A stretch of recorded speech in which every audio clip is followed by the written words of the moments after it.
Welcome to Subtle Propaganda. I'm Drew, coming to you live from the volcano that will one day destroy us all.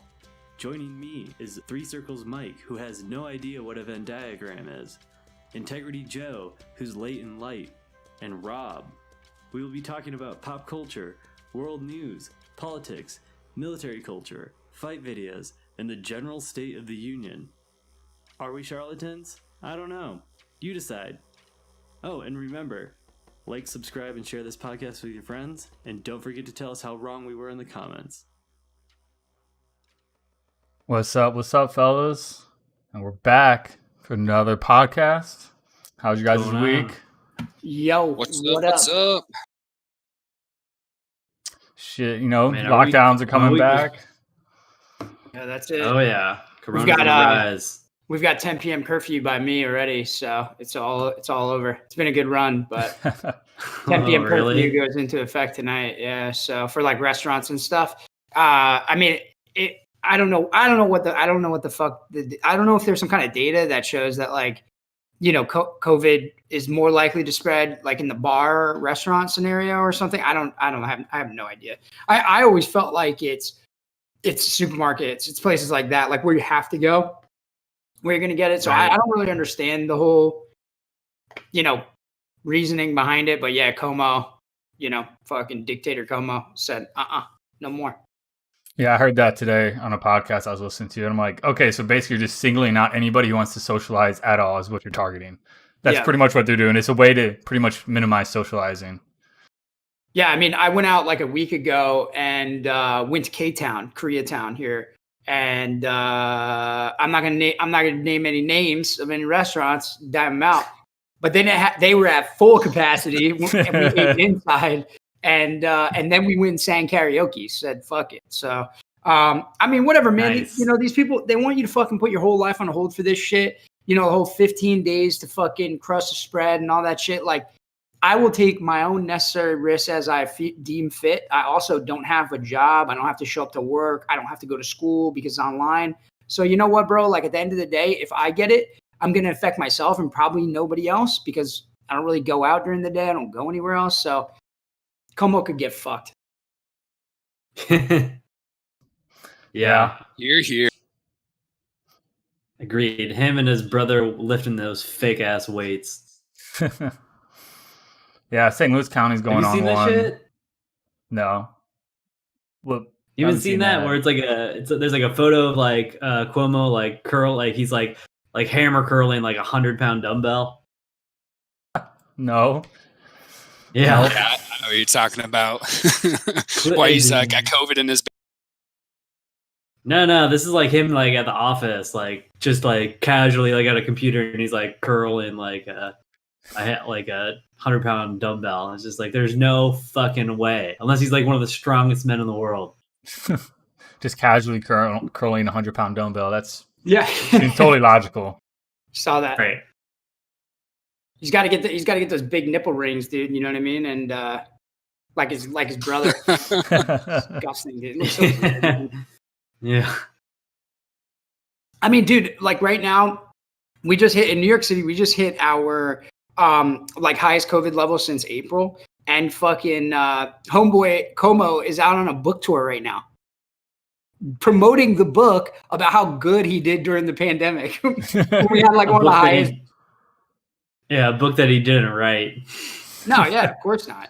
I don't know, man. I know guys that like. I'm not gonna hate on one dude that I know who's a vet who used to be involved in his administration. He's a great dude. But and you take jobs where you can get them, whatever your political affiliation is. I don't know what his is. I'm not going to hate on him, but like, I don't know, man. I just feel like those guys, they toot their own horn as if they're doing all the right things and all the most empathetic things. And there's just like you could see it. I mean, dude, you could see it clear as fucking day, dude, that like, we have a large Hasidic Jew population, a large Orthodox Jewish population here in New York City, most predominantly in Brooklyn. And they were having gatherings and they were doing all types of shit that, during the peak of COVID probably was not like, the best optic for their community because they're kind of known for not really giving a shit what anybody says. Like they're going to do what the Orthodox Jewish code tells them to do. And I mean, dude, they sicked the NYPD on these guys. They fucking treated them like social lepers. I mean, they really fucked with this community, and everybody just completely glossed over that. Didn't give a shit. They're like, yeah, good for them. Like, fuck them. And then fast forward to now, where we're still in the same fucking, kind of dire straits. COVID's emerging again. Oh my God, we need to go back on curfew. And you have people dancing in the fucking street for a Biden victory, and no one gives a shit. You know. Yeah. All the leaders of the city, the mayor, everybody, all the leaders out there are fucking joining these people while they dance in the street. I don't have any problem with it, but you got to have some type of consistency, right? Like, I mean, you got to have some type. Chicago's they proved that the protesting for Black Lives Matter didn't spread or increase corona cases. Right. Yeah, exactly. Yeah, exactly. So if you want to socialize, you have to do it in very large gatherings. I had an agenda and I Googled it. And the very first article I said it did not increase or contribute to the spread of coronavirus. So my point is valid. Yeah. I mean, that sounds like sound logic. It's facts. You can't argue with it. It's factual, bro. Did you get it on Google or Facebook or both? I got it on healthline.com. Oh, right? That's a very incredible website. Yeah. I don't know, man. I find the whole thing just kind of like, I don't know. I'm not stamping my feet saying like, give me liberty or give me death. Like, you can never tell me to lock down. Like, I'm not saying that, man. I'm just saying like, just have it one way or the other, right? Like, if you're going to hate on the Jews in Brooklyn for having religious gatherings and doing the shit that they were doing, you got to hate on people for their political, gatherings as well. Like, you can't just fucking have it cut both ways and then call it a square deal. Like, that doesn't work. And I feel like that's what a lot of my whole point to the banter was that, I feel like that's what his administration here has done. I feel like that's what the mayor's administration in the city has done. They just have clear lines in the sand that like certain parts of their constituency we just don't fucking care about you. And you know what I mean? We don't really care what you think. So is what it is. Just remember, Trump was the fascist, not these mask police that go around and will report your ass for having social gatherings and not wearing masks. They're not the fascists. Those people just looking out for people. Well, we've talked about that before too, where, I mean, you're right. Like, basically in probably one of the largest consolidations of executive power as far as like governors go within a state, within states, the federal government didn't consolidate power in this much at all. Like, Trump didn't do anything, dictatorial. But by saying like, hey, countrywide lockdowns or mandating curfews, I mean, he didn't do any of that stuff. And people are like, you're terrible for that. It's like, this could be possibly, like I said, like from the executive branch side with state governors and stuff, it could be possibly one of the largest power grabs of our lifetime, politically speaking. Yep. And he didn't do that. So, I mean, yeah, it's one place I guess we can give him credit. Yeah, that's one of the things that I know you listened to the Lex Friedman podcast with Michael Malice on it. You didn't like Michael Malice, but that was one of the better points that he brought up, was that the government or the people that are in power are learning very valuable and important lessons about how far over they can push people and like what's the limit that you can push someone. And they're learning very dangerous and informative information about just the population in general. Like how much they're willing to comply or obey to certain mandates. Yeah, I mean, you saw the same thing with 9/11, right? I mean, you have this very minute threat, and then what did we do? We established like giant bureaucratic organizations that get, I don't even know, maybe they get hundreds of billions of dollars now, like since 9/11, like the TSA. I don't know how much money they get. I've never really looked into it, but I mean, it seems like a complete billions, right? Hundreds of billions, probably. Yeah, it has to be. You know what I mean? I was thinking more like tens of billions, maybe even hundreds of billions by now, or over 100 billion by now, which is like seems incredible. Like, do you know a person who's had a fucking good experience at the TSA? They've also never. All right, I'm going to go on a TSA rip for a second. Like, dude, the TSA is one of my most hated government organizations, dude. The TSA is purely reactive, right? So they have never stopped a terrorist attack. They'll confiscate tons of guns, tons of ammunition, right, that people fucking forgot in their check bag or something like that. But they have never prevented a terrorist attack at the gate. They're purely reactive. So what happened? At first, they were just checking your suitcases. Then a guy puts a bomb in his shoe, right? So now they take you. Now they say, "Oh, we fucked up. We never saw that coming. So we got outsmarted by the terrorists again. So now everybody's got to take your shoes off." Then after that, somebody put a bomb in their underwear. Now you got to do fucking X-rays, right? That escalation just keeps happening because of how absolutely reactive they are. And then on top of that, they create new vectors for terrorism, like what you saw in France, where now you have, for international flights, you have lines that go out the ass. Hundreds of people go out the airport. And then what does a terrorist do? I don't need to bring a bomb on a plane to kill 300 people. I'll just walk the bomb in on a cart and blow people up while they wait in fucking line for the TSA. And that's exactly what they do. That's what they do. So it purely is one of the most fraudulent and most wasteful government organizations you've ever established. And it's purely out of fear, to relate it back to what you're saying. It's purely out of fear. And just for posterity, sources close to me tell me that the TSA's 2020 budget was just over $8 billion. Oh man, yeah, you see, man, I knew it, dude. I knew it. They had to have been getting tons of money. I mean, dude, they've been in operation almost 20 years. 20 years. Dude, my boss that I work for in the Park Service loves the TSA. Loves them. Thinks that they're great. That they have a shitty job, but they're making the most out of it, and they employ all these people. And I'm just like, are you shitting me? This is an organization that has a 98% fail rate whenever they're tested independently by an organization, and they're protecting your safety. It's fucking out of control. It's the lowest common denominator too. It's never like you have a smart TSA agent or something like that. They always think the old lady who's 98 in a wheelchair is going to bring the bomb on the plane. They're the nicest people in the world too. They're patient. They're kind. They're never yelling at you. They're never indignant. They're completely understanding. Look, sir, I know this is an unusual thing. We don't ask you to do this every time. Don't worry. Don't just take your time. No one's in a real rush here. Here's how the correct way of doing it. Great organization. Best of the best. Best of Americans working for them. I hate flying because of that. Literally, half the reason why I dread flying. And the next thing is you could do TSA pre-check, but that's another thing is the government grabs you by your balls, and so you have to pay for TSA pre-check. So now you're paying into the system that just gives more money to TSA. It's Fast stupid. Pass at a amusement park. It's like Fast Pass, where now you're paying for front of the line by being like, hey, I'll pre-register and give you some of my shit or my info, but I now get to go stand in this other line because I paid money. But you're still standing in line. That's how bad the TSA is. A cottage industry of third-party security firms has come in like Clear, where you can pay them an exorbitant amount of fee to get you past the fucking TSA.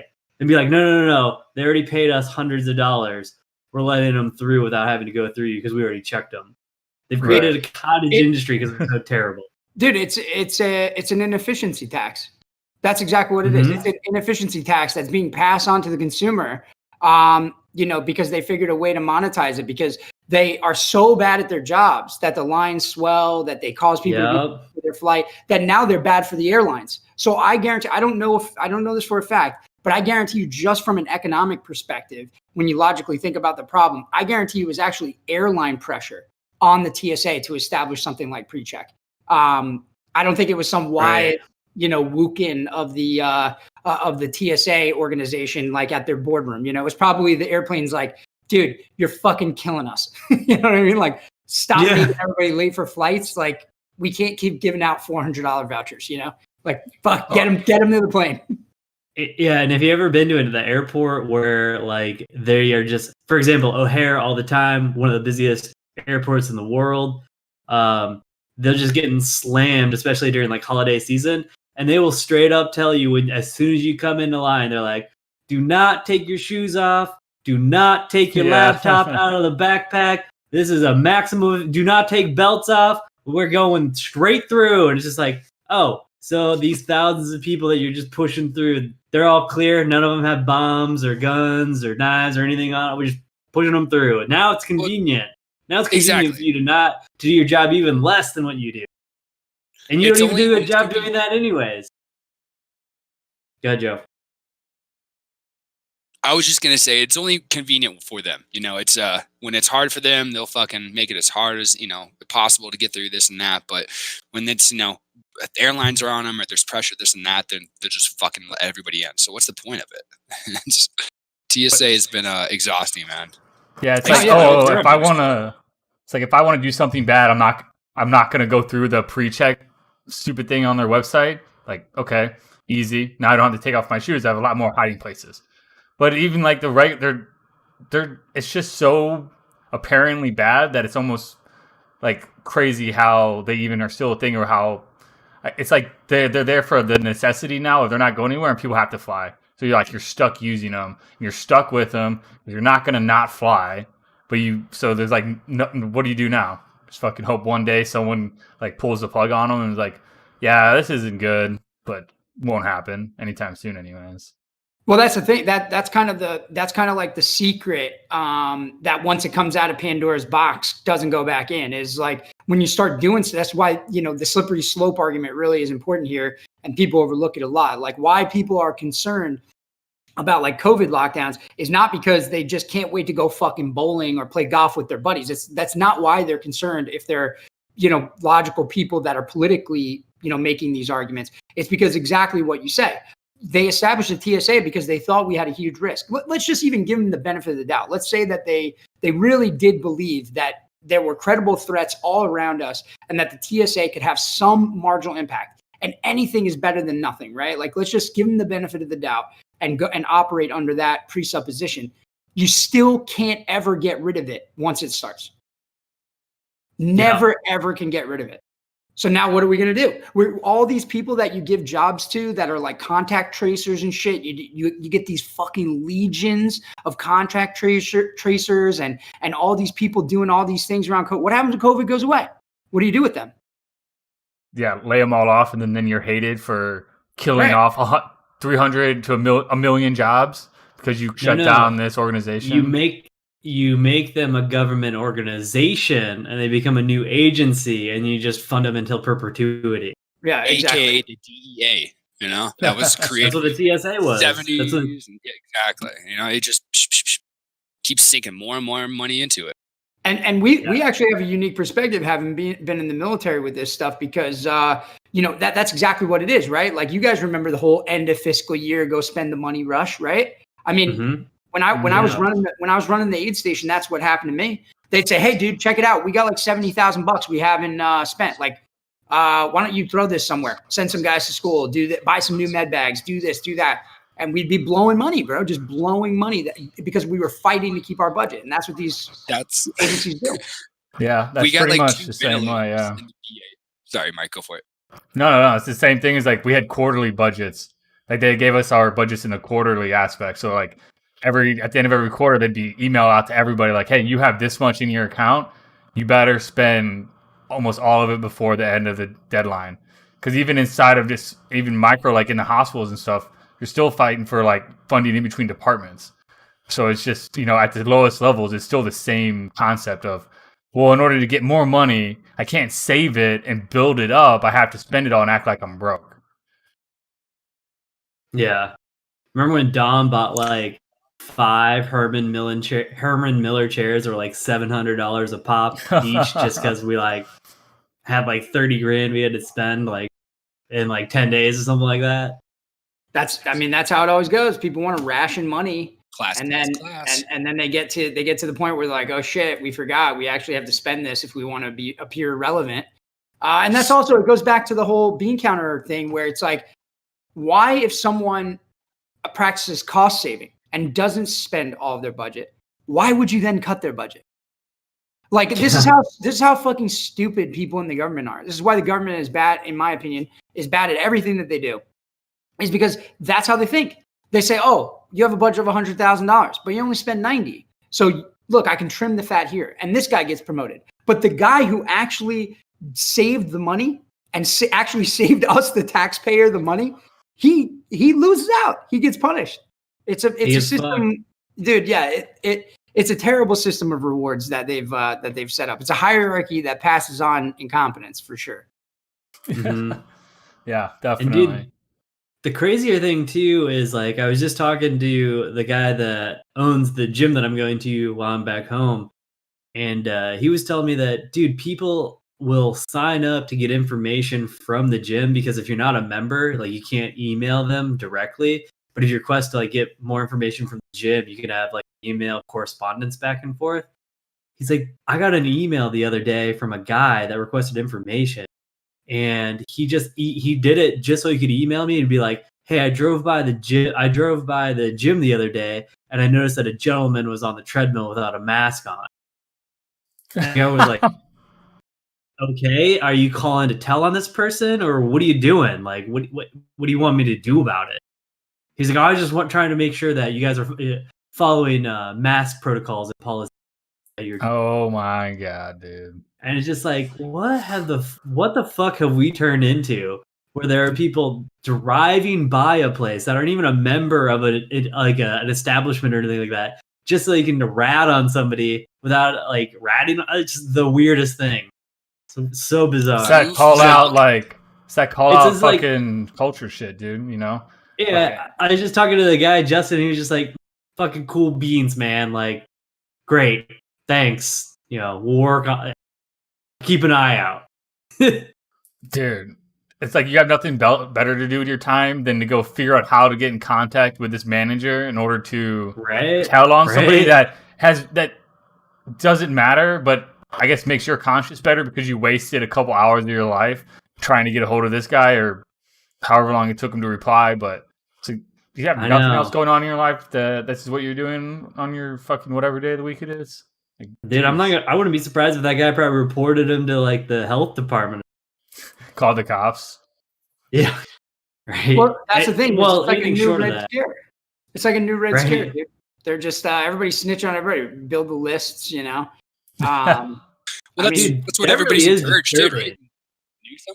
Didn't they want people to do that in California and New York? If you're not wearing masks and stuff like that, they were going to have a hotline where you can call in and make sure that you can. I think that got shut down. I think that got shut down real quick. Well, actually, I think they got ruled unconstitutional. No, in New York City, what happened was, and for any of the gentle ears out there, or ladies in the audience, I apologize, but they flooded the line with dick pics. So awesome. it was a line where you could like text, you know, a photo where it's like a location or whatever, and you can send it in. And everybody sent in like, you know, the memers and like the people, they probably weren't like white supremacists, you know, boogeymen like everyone's scared of, but like, you know, people started sending like pictures of swastikas and just, I mean, horrible shit, like all the most depraved shit that you could possibly send to the government. They just started flooding it in there. And I think those lines got shut down rather quickly. Yeah, that'll do it. Definitely. They need to make a Budweiser Real American Hero about those guys too. Oh, dude. I'm still waiting for them to bring them back. We might as well. They should bring them back. Those are the best, man. And you could do them all through. It'd be so great in 2020. You know, you could have 1 million of them. Oh, those are great. They're really good. I miss those. Dude, this whole list thing is it's really disturbing. I mean, is it though? Yeah, seriously. I figured it's par for the course, man. I was just waiting. I figured I'm already on the list, right? Like, I don't know. Like, I remember like going to a gun show and like buying a copy of the like it wasn't the Anarchist cookbook, but it was like the poor man's James Bond. You know what I'm talking about? Yeah. I figured that was instant. Like I'm Timothy McVeigh status, like going on a list somewhere forever. So. Oh, well, we're already definitely on a list. I mean, the government has our goddamn DNA and fingerprints. So yeah, no shit. I mean, we're fucked anyway. But Joe's got it right there. Joe, what do you have? Joe, what is that? Oh, that's it, dude. Yeah, that is there it. It is. Damn. He's got it right behind him next to the safe in the kit, dude. Now we're definitely on the list. Yeah, now we're 100%. You flash that bad boy around, that it's all over now. Yeah. But the only reason why I think it's disturbing is because it is clearly the party that has the most amount of power in the country making. I mean, like I was saying, I was listening to that Glenn Greenwald episode on Rogan, and to realize the power of suppression or the power that the media has in suppressing a certain story over the election can have, like, it's kind of disturbing, man. It's really disturbing. I mean, so far it's nothing. It's just a bunch of people being assholes on the internet, but who knows? What can it grow to, you know?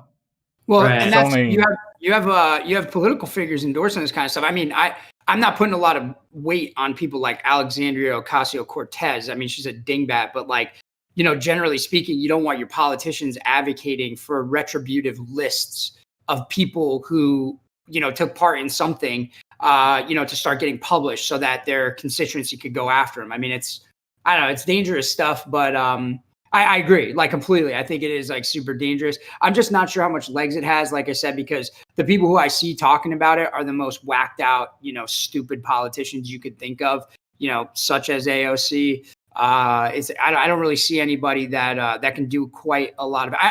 I wonder often, like, if anybody even takes her seriously. You know, like, does anyone in Congress take her seriously? Does anyone look at her and go, man, there goes a smart lady? I mean, I would like to think that that's a no, but the squad, quote unquote, as they call them, it's growing. So they're gaining power. Yeah, birds of a feather, right? Birds of a feather. You know what I mean? Like, it doesn't surprise me that, you know, idiots like idiots, right? Like, these types of things attract each other, you know, and you kind of you get caught in each other's gravity. So it doesn't surprise me. I mean, right. Well, I know Pelosi hates her, but everybody hates Pelosi. Right. I'm not saying she has zero political currency. I'm just saying, like, the odds are that, like, she publishes some Trump voter list that says, like, we need to remember the crimes of Trump supporters on a list. You know, it's like the odds are that we end up in a mass grave because of that. I mean, it's just probably pretty low, but I don't know. It is bro. It is shitty, dude. I mean, it's the best place to be for sure, but it is shitty. You know what I mean? Yeah. But Joe, by the way, are you in a Harry Potter closet right now? What's going on, dude? You're underneath the stairs right now? Filming from the cupboard under the stairs or what, dude? You're muted. You're muted or something's going on. We lost you. Lagged out or something. But you can do the American Sign Language stuff. So it's coming in loud and clear. Yeah, we can't hear anything you're saying, dude. We lost you. All right, Joe's having audio trouble. I mean, are you server muted? No, you're not server muted. I don't know what's going on. But your icon says muted. So just for everybody out there, Joe gets his internet from microwaves. I didn't even know that was possible. So maybe somebody's cooking up burrito and soaking up all his internet. I have no idea. I don't know how it works. But it's somebody's gonna make a hot pocket and fucking melt their fucking roof of the mouth. It's like old school dial-up, you know, when someone else jumped on the phone, you had to get off the internet. Someone is using the microwave and fucked up his internet, you know. Get off the damn phone.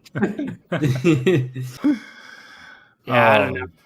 But yeah, I mean, the list thing is kind of shady. I'm not a fan of it, obviously. I don't know, man. I think it's just dumb. It's like wackos.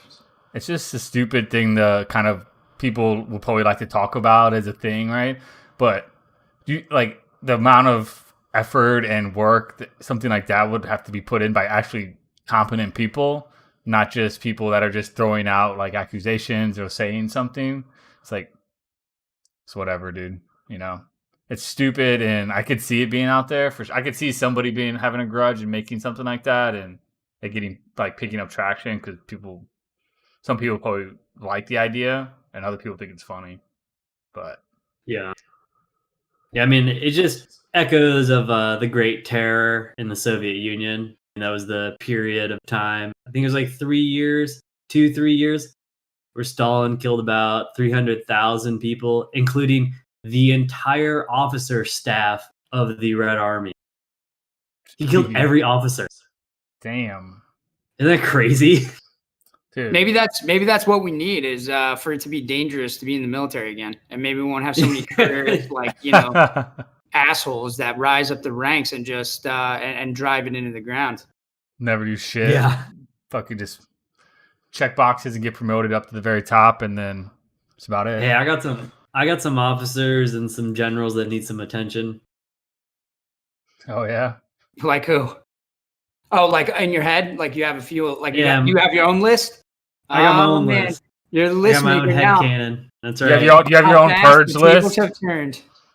Do you have your own purge list? Because I have my own list. It only contains one person, and you guys probably know who that is, but I'm not going to say it. I can guess. I actually don't know. I don't think I remember, but you don't have to say it. Maybe we'll talk about it after. Yeah. I'll take a note. But yeah, we Joe, just FYI, we got nothing from you, dude. Double check your connections. Connect everything. Try restarting Discord. Try that too. Sorry, man. But yeah, I think when it comes to the listing, it is reminiscent of all that stuff, and it's been that way. I mean, you know, all these fucking dudes from the heterodox and from the intellectual dark web have been talking about this stuff and been talking about these kind of, I don't want to say like correlations, but like similarities, I guess you'd say, between how, like, you know, the Soviets took power, the Soviets gained power, how Stalin took power.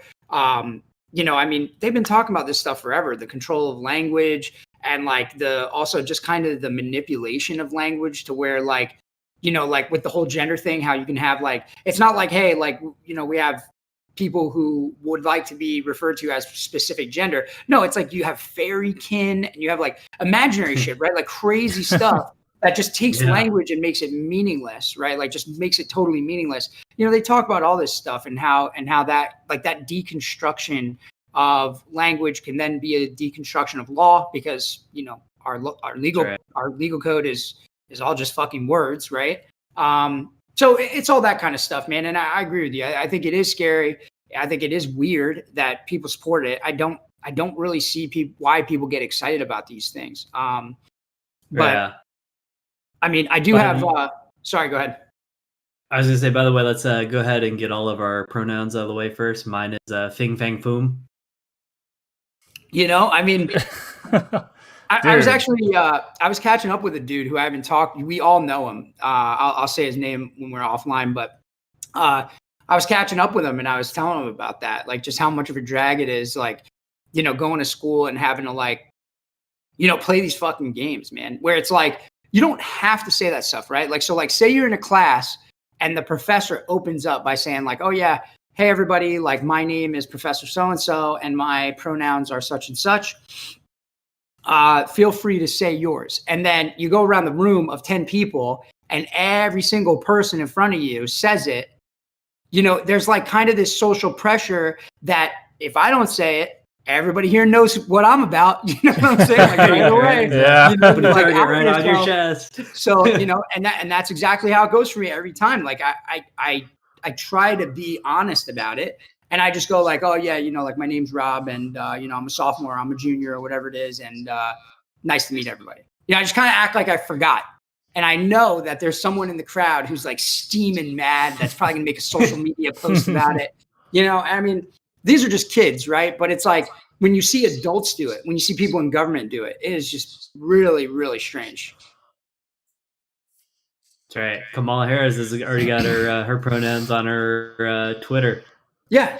I mean, speaking of this, I mean, have you heard about the controversy with Gina Carano, the chick from The Mandalorian, UFC fighter? You know what I'm talking about? No, what's going on with her? So she made some transphobic. She made what people are calling transphobic remarks on her Twitter, and I believe. Don't quote me on this because I've read just so many of these kind of social justice warrior things this week, but she made comments, I believe, about fighting and how women shouldn't fight men, and kind of like the same vein as what like Rogan got in trouble for, et cetera, et cetera. Yeah, man, I mean, they want her done. They want her fired from The Mandalorian. They want her canceled. They want her Twitter account canceled. Yeah, they want to ruin. And this is a woman, right? Like this is, I thought that a lot of these movements were trying to empower women and we're trying to make sure that women were successful and could be in sports and could be paid well in sports and can be in movies without sexualizing themselves. I mean, I don't know if you've seen her in The Mandalorian, which is a TV show, a Star Wars based TV show, but all she does is beat the shit out of everybody. You know what I mean? It's not like she's like a chick in it, or a girly girl. So, I mean, she is the counter narrative. She's the definition of the counter narrative. And they want to close her out. It's very weird. Welcome back, Joe. Yeah. We can hear you. Can you hear me? Yeah. Oh, my bad. there you are. Yeah. Welcome back. Oh, hey, it's Arizona. That's the way to come back, bro. Did you move out of the closet? This is a little better. Sorry, guys. Hey, you're out of the closet, out of the stairs. Yeah, you came out from the Hobbit closet. No, I turned it around. I'm still. We're still figuring out a few things around the house. So sorry for the interruption, but cheers. No, it's better than my blank wall behind me. So Yeah, my corner. Joe, how's the baby? New baby? Oh, dude, she's good. That's fucking awesome, man. Really good. Yeah, it's been really busy, but I can imagine, dude. It was pretty early on the 9th, right? Yeah. It was actually, dude, it was simple. It's definitely true what they say. Like your second one, like you went through it once, you don't have to worry about the second time. But yeah, it was early in the morning on Monday. C-section. She went in there, in and out. Both her and the baby are doing great. And we were supposed to stay in there just till Tuesday, but we had to stay till Wednesday morning. But you can imagine just coming home and everything with a 3-year-old already and stuff like that. It's just we're kind of figuring everything out and kind of where things go and stuff like that. So right now I'm in the Harry Potter Hobbit hole, so I can kind of fix something, get it going. But yeah, baby's healthy, and you just put her in the bouncer, let her go, and that's it. So it's not too bad. Oh yeah, dude, that's awesome, man. Mm-hmm. How's Delilah doing with her? It's funny, dude. I'll actually show you the video I took of her when she first met her, but she wanted nothing to do with her at first. Like, ran up to her. She's like, "Oh yeah, that's who she is," and she's like, "All right, let's go on the trampoline." So, but what about the new pup? The new pup. How's she's that? great. Yeah, she's chill, dude. We got lucky with her. She's not rambunctious like fucking Moose, So she's just nice and chill. She comes over, lays on you, and just lets you pet her. So it's easy, man. It's it's living really the not dream hard out there, It's not, yeah. It's not bad. I mean, we're gonna take the trailer out here for Thanksgiving. We're gonna do a little camping trip over there with the family and stuff like that. So I can't complain. It's good, man. Nice. Yeah, just like I said, it's been busy, just kind of getting everything together. But yeah, I'm glad everything went smooth though, man. Yeah, I was actually gonna wonder if you were me gonna too. make the podcast because I wasn't sure how busy you were with getting everything situated and stuff. I was kind of wondering if you were gonna have to miss this one or not, but glad you were able to make it with everything going on. Yeah, sorry. It's been tight the last couple of weeks, that's for sure. It's like with like the week leading up to it, and like this one right here, it's like, all right, it's been tough, but yeah, no, it's been good though. It's time management, which I always suck at anyway. So I've never been known for that. Yeah, I think most people aren't good at that. Yeah, or give a fuck. So time management, man. Yeah, annoying. Yeah. You might be married to someone who's bad at that as well. Oh god, dude, she's getting better at it. Thank God. But it took a while. That was rough. That was like pulling teeth, man. Yeah, Carla's she's a hurricane of bad time management. Oh, dude. When it counts the most. I'm at the airport and I forgot my ID. Yeah, dude. Yeah, that explains her in a nutshell. She'll think of something. Dude, the best is oversleep in deployment. That's the best of all time. Yeah. Oh, yeah. Don't wait for me. That happens. You're not gonna leave that yet. Missing movement. Used to be a capital crime. Now, it happens. Yeah. Minor inconvenience. Yeah. They needed me for the company, So I can't leave without you, right? It's true. That was Newkirk. Oh well. The cat's out of the bag now, but that was the old chief. He hated me. I mean, always rolling in at 9:00, ready to start the day. Like, I had another first sergeant. I mean, Reynolds, man, he fucking hated me. All right, Doc, show up here for 5 o'clock morning PT. I mean, 9 o'clock sounds good. It's got to be so much worse for the guys that are in now. I mean, especially with like all the bad shit that's been happening with MARSOC overseas. Like, if you're over there, dude, it's got to be just the worst. So, yeah, I think we had it all right. Yeah, we had it pretty easy. I'm not complaining. I think we all split at a good time. I think we left right at like a good time to kind of fucking call it quits, dude. Got out while the getting was good. I never had any. I mean, honestly, I would have stayed in had like things gone just a little bit differently. I never had a problem with it. It wasn't like that big of a deal to me. I mean, I didn't get. I mean, I don't know. I feel like I got fucked over a lot less than like maybe Mike did. Joe, I don't feel like you got fucked really at all, except maybe prior to us meeting in the pipeline, you know. But and Drew, I mean, I don't think you really got fucked. I mean, I think you had like, you know, a hard time with fucking, you know, with being with division. That's never fun, right? Like nobody loves being with the grunts or with engineers. Like nobody's like, oh yeah, man, my time with the grunts was the best of my life. I wish I could do it forever. You know, it's like maybe it was the best of their life, but they certainly wanted to end. Like right, yeah, exactly. Yeah, I mean, dude, it wasn't bad being in the position that we were at, especially at, you know, like the unit that we were at. It gave you the luxury to not give a fuck, you know. But yeah, I think everybody has their own independent stories, you know, and it's what you make out of it. But yeah, I don't know. I think that you are right. If a couple things went differently, I could have easily seen myself doing 20. I mean, there's no doubt. But I think knowing what I know now, I think I would have maybe went a different direction. But yeah, I don't know. Yeah, no doubt. No, Okinawa, I'm pretty sure I'm still in the military. You throw out Okinawa for me, I'm probably still in the military. Well, in dive though too, man, you know, I think that was a shitty one where it was just, that was at that point in that pipeline where they were just throwing motherfuckers out. You know, like they were only giving people one chance, and that was it. And I know a lot of motherfuckers, including myself, that failed dive school that got to go again. You know, like or did he get sent to Okinawa to a hospital to rot for 2 years? Yeah. Like if I would have gotten anywhere in the States, I probably would have just gone back in and finished, and still probably stayed in. But you know, shit happens for a reason, right? I honestly, dude, I think you lucked out, man. I think you lucked out, dude, because honestly, I don't know, man. I don't give a fuck what anybody that we know says. I don't think any of these guys are having a good time. I don't think anyone that I know is like just riding their high horse at 2nd Raider Battalion or at 3rd Raider Battalion. I certainly know they're not at fucking 1st. You know, you're going to the Philippines every year? Yeah. Like, sick. Staying in hotels, training Philippines and stuff like that. I mean, you're making money and like, sure, you're shooting and you're wearing cool kit, you know, but like, what's the point of the job, right? Like we all know the point of the job, and it's like, if you're not doing that, then what the fuck's the point? So, I mean, I think, I don't know. I think everything happens for a reason, dude. Like, and I don't say that like in a, let me put it in my wall in cursive so I can feel better about myself way. I say that like, you know, like no bullshit, dude. Like you probably dodged a major bullet because you would have been later in getting your degree. You would have probably been unfulfilled when you got to a battalion, the same way that we all fucking were when we did it. You know what I mean? Like, I don't know. The only guy that we know that is I'm not gonna say his name, but the only guy we know that is really loving his life is Short Stuff, and he's fucking. I mean, he's not even loving it. He's just like he's just learned to love it. Yeah, he's learned.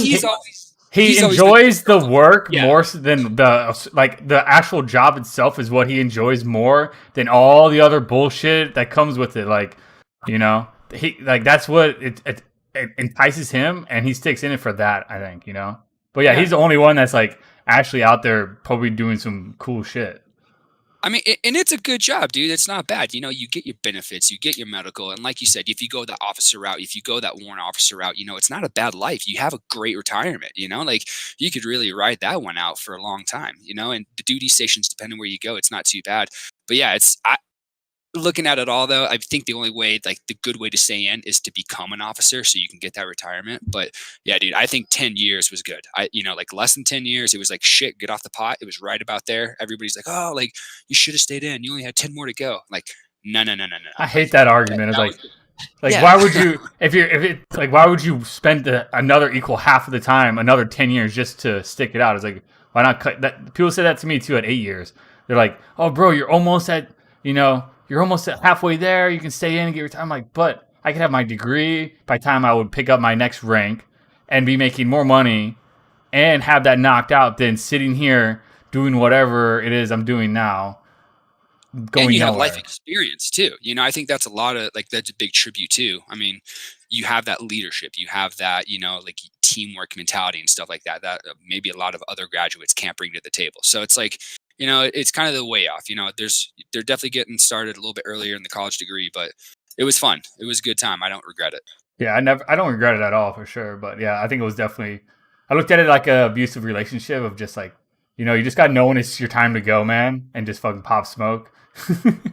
I mean, also it's like the litmus test that I give myself whenever I feel like I have regrets about it, like getting out, the litmus test that I give myself is, would I have, like, if I'm being honest with myself, as I approached like 16 or 18 years, would I have been the guy who was saying only 4 more years and then I can open that business? Only 2 more years and then I'll have my ranch in fucking Oregon, or what? Would I have been that guy instead of being what you're supposed to be, which is focused on junior dudes, cultivating the next generation, making good war fighters so that they can go and forth and do the right things? I would have most certainly been the guy who was counting the fucking minutes, because I was counting the fucking minutes at 10 years. There's no reason why I wouldn't be counting the fucking, every duty station that I went to, I was counting the fucking minutes until I left. You know what I mean? Like, I don't think that was ever going to change. You know what I mean? It was oil and water type of mixture where, it's very hard to find that right combination of action-packed job with good leadership. You know what I mean? And like, if one of those is off, if you're fucking filing papers, but you got great leaders, sure, you're going to get promoted. You're going to get put in for your stupid ass awards. But at the end of the day, you're going to remain unfulfilled. And if you get an action-packed job, but your leadership sucks, well, then you come home with a fucking name with V and PTSD, and you're fucking crazy, and you don't have anything else. It's like, you need a good balance there. And the military does a superb job in just never finding the two to go together. Dude, that's why you always. That's why you got to tell everybody. Situations may vary, when anybody ever asks, like, hey, I'm thinking of joining the Air Force or the Army or the Navy or whatever, I'm like, well, this, like, you can talk to a million vets and you'll get a million different experiences. You'll get those guys that love it and still wear their combat boots and their fatigues and got their medals on their backpacks in school and whatever. And then you have those guys campaign medal sticker in their car. Yeah. And then you have the guys who had horrible experience. And then you have guys who just randomly, luckily work their ways into, like, having these crazy deployments or these great opportunities. And it's just literally hit or miss. You join and it's like a coin flip. And you're just kind of living your life on a coin flip of like, all right, well, how shitty or good is this experience going to be? Or am I going to actually be able to go do something cool? Or am I just going to get denied because I have shitty leadership? It's very, very hit or miss. I think too, like a lot of the guys that I know that, like, I mean, even, like, we know guys that are at like the highest level that you can get in the military, right? That we know about, right? Maybe there's some unit we just haven't really heard of, but whatever. But like the units we know that are like the premier units that you want to be at, we know dudes that are there. And they're relatively, I mean, they're not miserable dudes. They're not depressed about their lives, but they're like, man, whatever. It's cool, bro. Whatever. Yeah. You know why? Because they have that attitude where it's like, okay, I live in a 900 square foot house. This is nice. And a year later, they're like, man, I need a 2,400 square foot house. And then they move in a 2,400 square foot house. They fill it up. They hang pictures on the wall and they go, meh, this shit, in a year, they're like, this feels small again, and they constantly need to be, they're Rolling Stones. They are, they're really aggressive people. They're hyper competitive. They want to be at the highest level all the time. You're never going to find a place where you're going to be happy when you have that type of personality. And you just have to kind of settle into that and understand that, like, that's just who you are. And, that's what it's going to be. I think that's a lot of the times what I saw. So it's like, if you're the type of dude who is constantly trying to be somewhere better, that never goes away. Even if you make it, or even if whatever you become, right? You're always going to be chasing that next goal. So, right. Never staying stagnant. Always. Right. Reaching something and then setting a new pedestal, new goal. And then once you reach the top, you're like, well, all right, I just got to run faster, shoot faster, and, get better at the job, because that's kind of where I've already reached the top of my game essentially. Yep. You're gonna go to a tier 1 unit and still eat somebody else. Yeah, I mean, and that's for true. sure. That's a good way to put it, man. Because no matter what, you're not going to be the top notch guy. Yeah. Someone always better. Yeah. But I mean, also, I don't want to sound too foo about it. But like, I also, having now gone to college and like actually tried to take my college experience pretty serious, I think that there's like areas of your life that, like, if you're a good person, you try to cultivate, right? And so like, I think the like that warrior ethos, or like the soldier, right? Like in the Greek sense, like the ancient soldier, who basically like in ancient Greece, you had soldiers, but they were also citizens, right? Like by proxy of being a citizen, you had to serve in the military, and you had to be a soldier, you had to know how to fight, and you had to be willing to die at any time for whatever country you were conscripted in. So it's like, you have that kind of area of your life that you cultivate. Then you have your scholarship area of your life that you cultivate. You have maybe your professional or personal areas of your life that you cultivate. Maybe you're into art, you cultivate that part of your life. And these are all parts of your life that you just kind of, as a good, well-rounded and balanced person, you should cultivate. And so like, the military box is checked. And I don't think that like that is a waste, even if you didn't have the most fun with it. You know what I mean? Yeah, I don't think a lot of people really get out with a completely like hated, won't do it again, didn't meet anybody that they are still friends with now, or didn't have any experiences that are somewhat they're glad to have. Like those people I found are like the ones that just did not click with the military, and they just ended up getting in trouble a lot, or they never could find their groove or something. But majority of people, they have something they got out of it in the long run that they will be like, yeah, I would do it again. And whether that's just a GI Bill in school or whatever, but most people that I've talked to, even if their experience was generally bad, they would still do it again because of those good ones and the people that they met while they were in. Like, we all met in the military. So without the military, we don't know any of it. Like, we don't know each other, Yeah. No, I mean, yeah.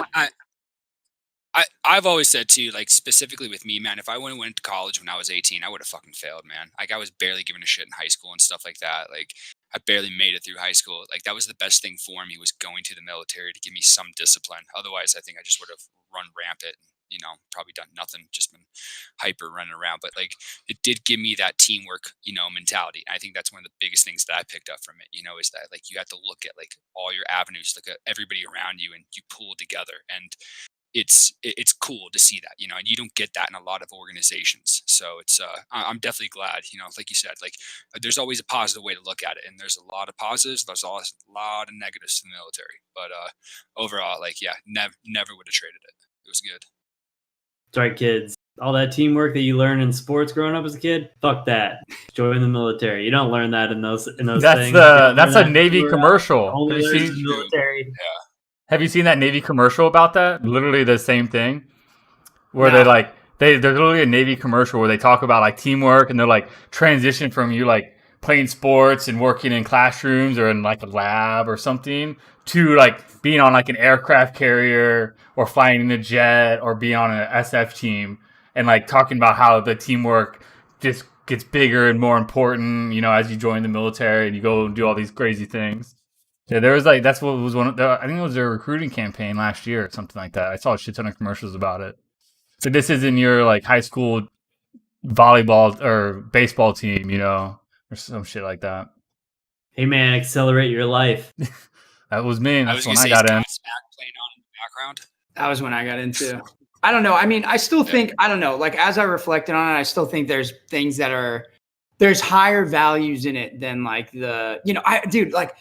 we've all done stupid shit, right? While we're in the military. I mean, I remember filling sandbags to fight a fucking fire, right? Like I don't know why. I just did. All right. I just did it. It was what they told me to do. So I just fucking did it. Right. But there's something to be said about the ethos of service before others, and not in the like, thank you for your service, here's a free Applebee's meal, but like actually not really considering yourself and doing tasks that are beneath you. There's something to be said from that, like going back to square one and kind of burning off all of the bullshit of your life and then kind of rebuilding your life from that square one up. not concerned constantly about yourself, there's something to be said for that, because most people, they don't ever burn that fat off of their life. They spend their entire 20s and their entire 30s completely and utterly worried about themselves. And then they wonder why they're popping fucking Xanax and drinking a bottle of wine because they can't handle anything in life. And it's because they've never been taught that, yeah, bro, it's life. Naturally, there are going to be things that come before you, right? Like, I mean, that's how it goes. Yeah, so like, right. That's just one simple example of just the stupid things you do that I think actually, you know, maybe you guys can call me names about it, but I think that stuff actually does instill this really important virtue that like most, especially Americans, first world people, I would say generally, are probably missing because they're just used to more and more and more and more, you know? Yeah. Well, that's the one thing when I talk to people about my experiences, and I do share like moments of misery or things like that they seem beneath you or mundane, or like, why the fuck would you do that? And they just say, well, why would you do that? Like, I just wouldn't do it. You don't fucking understand. You don't like that's not an option. Exactly. Like, you just like, I love how you in your ivory tower can be like, oh, well, that's ridiculous. I just never would do that. Like, no, you don't. You don't get it. You just, and you know, these people, they're all super liberal, like democratic, like they supposedly care about other people, but it's just like, oh yeah, when it comes to doing something that you think is ridiculous or stupid or beneath you or hazing, like, you're not going to do it just because you don't agree with it, like on an individual moral level. Like, sometimes you have to do things that you don't want to fucking do just because it lessens the misery of everyone else that's going through the miserable time, or it ends it quickly. Yeah. Like telling people that there is no such thing as calling in sick to work. You don't just call somebody and be like, I'm not feeling good today, I'm not going to come into work, you know? No, you got to wake your ass up and crawl out of your dying bed and go through a process that takes all day anyways to get your approval to not go to work that day. So you might as well go to work, scare everybody enough that they're going to get sick that they'll send you home anyways. Because, you know, like, just little things like that people don't understand, you know, like, little things like you just cannot show up. It doesn't work like that. I remember having the bubble guts at dive school in DMT, and we had to do the SARC screener. And that was, you can't back out of that, man. That was a hard test too. It wasn't like a fun test. Yeah, sucked. Exactly. It's, you know, you start out with the Marine Corps PFT, right? And then you have to. It was you swim 500. You do the Marine Corps PFT. Then you have 12-mile rock. No, it was like a million calisthenics. It was it was like 12 different 2-minute mountain climbers calisthenics. And then you had to do squats. Yeah, yeah. It was like mountain climbers, push-ups, squats. I mean, 8-count bodybuilders. You fucking name it, dude. Yeah. It was like 12 different calisthenics. Then it wasn't a 12-miler. It was a timed 5-mile ruck, and you just had to beat that thing. The time limit on it was like 50 minutes. So you had to run a 10-minute mile with like a ruck. Yeah, with 45-pound ruck. It was ridiculous. It was fucking stupid. But I remember having the BGs, and that was like one of those days that, like, dude, I wish I could call out. But here you go, Joe. Here's a ruck and fucking get out in the pool. Don't shit in the pool, by the way, too, either. But you know, it's like you get it done and over with. You know, you don't have that luxury there, and it does build that. You know, it's putting, like Rob said, and like I think you guys have all stressed too. It's like it's putting others before yourself. You know, I think that's not going around in America enough today or around this world. But you know, well, just a lot more of you just have to do shit sometimes, man. Like, you just have to deal with and do shit that you don't want to do or that isn't optimal, and you can't just like sit there and be like, oh, today's not good for me. Can we reschedule for tomorrow? I don't feel good today. Like, no, motherfucker, get up. Your bullshit doesn't We're going and doing it right now. You shit in the pool or whatever. We're just gonna make fun of you, and you're still gonna do it after you finish. So do whatever. You know, it's like where now it's like a lot of people have that, you know, oh, that's not convenient for me, or I don't want, or I don't feel good, or I'm not comfortable with that, you know, type of thing. We're like, it didn't matter if you were comfortable with it or not. You just had to do it.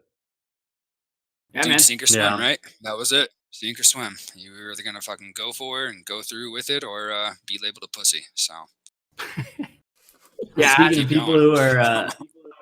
people who are miserable in the military, did you guys hear John and Kayla heading back to the States? I did not. Yeah, I saw that. Yeah, they were supposed to come over our way, but, heading back to Cali. Yeah, the West Coast. Yep. Good, fair winds and following seas to them. I hope it works out. John should have got out a long time ago, dude. If anybody should have got out, yeah, for real, dude. Wait, he's got Yeah. maybe 4 more years and he's still in E6. 4 Yeah, more years exactly. till retirement. Yeah. You know, he'll never pick up Chief probably. And I love the guy, but people hate him apparently. So I mean, Yep. dude, we used to get in The fights people that all the time. matter. He's an easy guy to have. Like, I mean, he's worse than me. You guys know me. I got bad temper. I'll flare up about all types of shit. But there are times where I will be like, all right, I want to make the peace, or you know what I mean? I'll talk it out, or I'll give you some ground. John doesn't do any of that stuff. He's got the same temper as me with no ground to give. He will not. Like when me and him got in a fight because he made fucking Brandy cry and leave a bar. And I was like, dude, that was a mean thing to do. And he's like, well, fuck you then, and didn't talk to me. I'm like, dude, it was what? You made my girlfriend cry. Like, yeah, what? well, that's a good story. What do you mean? What's going on here, dude? This interaction doesn't make sense. It's a glitch in the matrix, you know? Like, but if that's the way his dad is, though, too, it's really funny. So yeah, I mean, I'm not, that's just the way that family is. But he is stubborn, dude. He's I very love stubborn. John. So, It's just that, he's just stubborn. He's stubborn as a fucking mule, man. yep, that's why he'll be a Piper, man. He'll fucking get out 26 years, E6, Yeah. I mean, I don't know, man.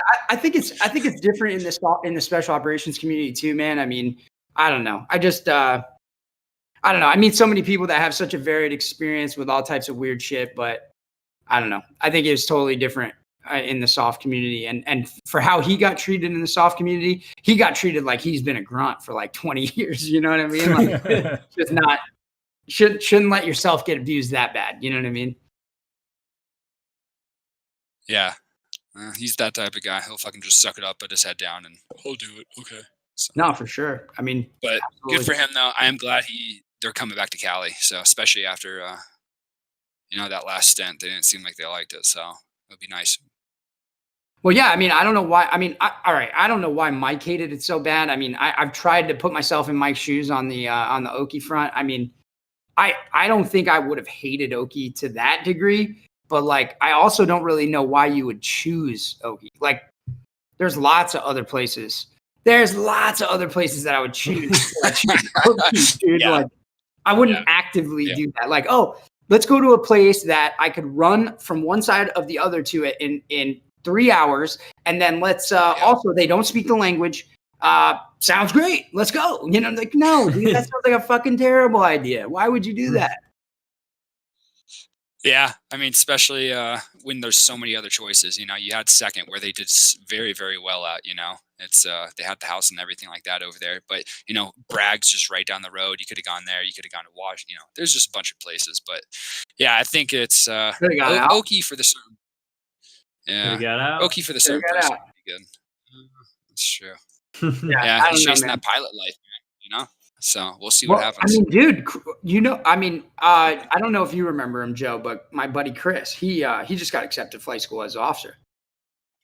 Which one's that? He was, I don't want to say his last name like that. I don't think he's really clear, but he's not here. But anyway, he worked with us. He was crazy.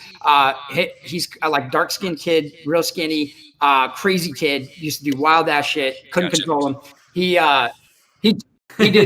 did first. Then he did a stint up in Alameda, and now he's going to become an O, and he's accepted to flight school, like that. Yeah, and that's the only way to do it, man. Only way to fucking do it. It's you get that officer retirement and everything like that. You get all those benefits, ride that shit out. You have the prior experience, which always gives you like the edge. Like everybody likes an officer that was enlisted before because they can understand the problems of the enlisted and stuff like that. So it's a win-win. Like your careers. I mean, you could pretty much do whatever the fuck you want, especially if you get like SOAR, or I don't know where specifically where he's going, but if you get into like a good fucking unit, man, it makes all the difference.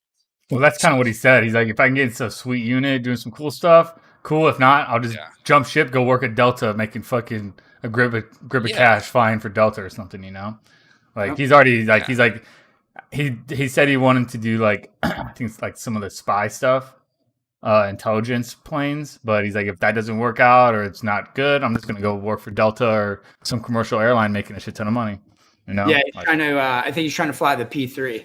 Yeah, I think that's what it was. That's his first. That's first. Some more of that Rasasane. Yeah, some Rasasana. If you ever listen to this podcast, hopefully he flies better than he does in squad when he never makes us super fobs and just crashes. So if you ever hear this, yeah, Joe, you got to watch play this game sometime. One day, if you ever get a computer set up, you'll play it. You'll like it. It's fucking hard. Well, you probably would hate it. You're not. What is it, Squad? Yeah, Squad. You've seen it before? See, no. Yeah, you guys just always talk about it. I like the tactics more than anything. That's why I like Warzone and stuff like that. You know, like I think I would like Squad because even if you don't get in a firefighter, this and that, it's just like brings me back to the good old days. You know? It's straight so up. It's straight up like squad, like military. Like, do you have different radios? Squad leads on a radio, fire teams on radios. Yeah, you coordinate together. You move as a squad. You have different roles for everybody. And you literally will like hold objectives and it's all related to like real world, like Fallujah's in there. Like, dude, Mike, sorry to cut you off, but with Fallujah, dude, I thought this was really crazy for a video game. They photo mapped. So they took aerial photographs of Fallujah back in 2010 when it was like still pretty fucking destroyed. And I guess it still kind of is today, but, this was kind of like at its peak of just being completely fucked up. They photo mapped it and then they made it no shit, like foot to foot, meter to meter accurate to Fallujah in 2010. So when you run through the map, you're literally running through Fallujah 2010. It was sick. It's fucking crazy.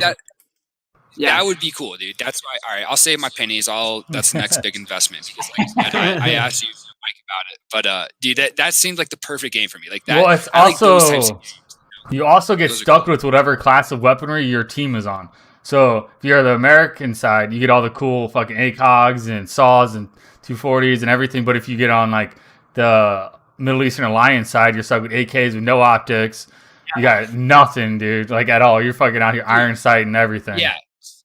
And it's like, so there's like realistic, right? So it's like one shot, like in the dome piece. That's one thing I hate about Call of Duty is because the fucking armor, dude, it drives me bonkers. Like that's why I don't play Call of Duty.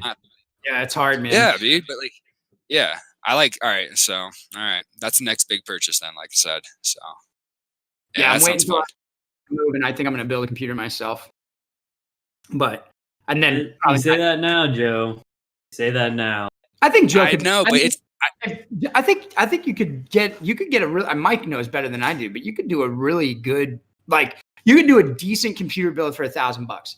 It's just like you're gonna need like a monitor and a keyboard and a mouse and all that. That's Mike tells me all the time. It's gonna be expensive, but like I think $900.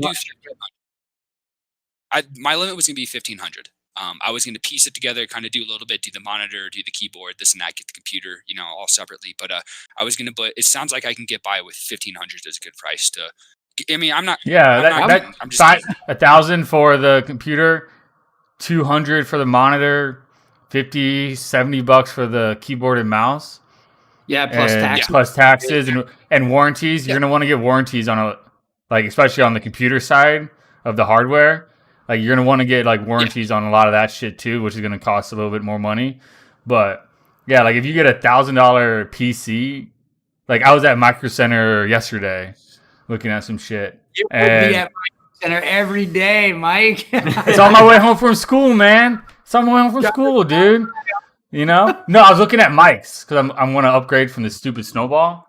So since it's on the way home from school, I was like, I'll just hop in and see what mics they have, see if they have any sales or anything. And they really had nothing besides like the Blue Yetis, which I'm thinking about, but I'm also just looking to see what other options there are in like that same price range. But there was a kid that built his first PC with all his friends. There was like 5 of them around him. And he was going through the store, like picking up all his PC parts, and his friends out there like, you need this, and you need this, and you need this. And then I was behind him when they rang it up, and it was $1,200 or $1,100 or something like that for everything for his first computer build. Yeah. And then along with that, like you said, like if I had to pay another like $200-$300 in warranties on things, like I think it's worth it, like I don't know. It just seems like it's the way to go. Like Xbox and the PlayStation, like $500. Yep. And I mean, the computer just seems like it's a lot better graphics. It's a little bit easier to use. Well, you can just use it for your school stuff and just having now you'll also have a good desktop computer that you can do. You can use it or call it for school work or whatever you're using. You have that as well too, editing, all that other stuff, The PS5 is actually $1,000 because you can't get a PS5 anymore. So you can scalp it off, or you can get it from the price gougers or the scalpers on eBay for $1,000. I saw those memes, dude. Dude, it's insane. Like I can't believe crazy, that. Man. Like I can understand maybe charging $700, maybe $800, but $1,000. There's people that charge $1,000, $1,200, $1,500 for a PS5. I'm like, just buy a PC at that point. Like, there's no fucking way. Exactly. They just want it. They just want it. That's why. No, they're just buying it because they want to have it right now. Like it's sold out everywhere. Like the same people buying the new 3080 cards for fucking $7,000 on eBay because they're sold out and they don't want to wait a month or two to have the supply chain fixed. But Dude, Drew, to that, go ahead. How are these companies, these suppliers, so bad at preventing these bots from buying all of their stock and then scalping or price gouging? How have they not figured out a way to overcome that? Because you can't even get one. Even if you they're like, hey, we're gonna have a small amount or whatever. There's no way you're getting one. Yeah, I think it's actually it's the same problem Escape from Tarkov had in their flea market. It's they don't put any type of system in there to prevent the bots from doing a captcha thing, or to prevent you from buying a shit ton of them. They just let it go because I guess they're selling it anyways, right? So they don't care. They're getting their money. And I also think the reason why these companies always have these shortages, and one, it boosts the demand and the hype, right? No one can get them. Certain people have them. And two, they want to push it out so fast that they never let their actually supply chain build up and have that stockpile to release it. Because NVIDIA early released theirs to beat AMD's, and that's why they had such a big issue with their inventory because they released it too early. But they wanted to be first before NVIDIA or before AMD. So I think that plays into a lot of it too, because then it builds hype. It's out. All the YouTubers have them. All your top streamers have them, but you can't get them yet. But it's making you want them more, and you're willing to pay a little bit more for it. So that's why I never buy graphics cards for the first year or 6 months that they're out, because the price hype's really high and they haven't figured out exactly the best cards or how it really classifies them yet, Yeah. Yeah, I just picked up Assassin's Creed Valhalla. Dude, nice. Pretty good. Yeah, it's pretty good. It looks, nice. I mean, and my computer's not that powerful, but I mean, I have pretty decent settings on it. I'm getting 50 frames, 55, and it looks fucking great. The game looks really good. They did a good job. I've been watching a lot of streamers play it lately. It looks really good. I thought it was. Is it out now? I guess it was early access before when I was watching them play it. But it looks good. Okay, nice. Yeah, it came out on the 10th. I picked it up yesterday just because I wasn't really following it. I thought I was gonna love Odyssey and I fucking hated it. So I was like, you know what? I'm probably not gonna get the next one. But I mean, dude, who doesn't fucking like Vikings, right? Shit. Right. Yeah. I like the lore. I mean, I thought I was gonna like Odyssey more than I liked it because of the Spartan. The Spartan mythology and all that kind of stuff, or the history. But yeah, wasn't super into it. I mean, I enjoyed it, but wasn't I felt like it was changing my world. Greek politically there, right? It was this political Greek thing, but not as it wasn't as mythological like you mentioned, Whereas I feel Valhalla, from the second you start playing it, is fucking really mythical, which is badass. Nice. But yeah, that's cool. Did you guys see the controversy for them as well? So I was bringing up. So all right. Man, I got lots of controversies for you this week. So I brought up first. I'll go with this one. So I brought up Gina Carano earlier and her controversy, and she is on The Mandalorian, right? Do you guys watch The Mandalorian?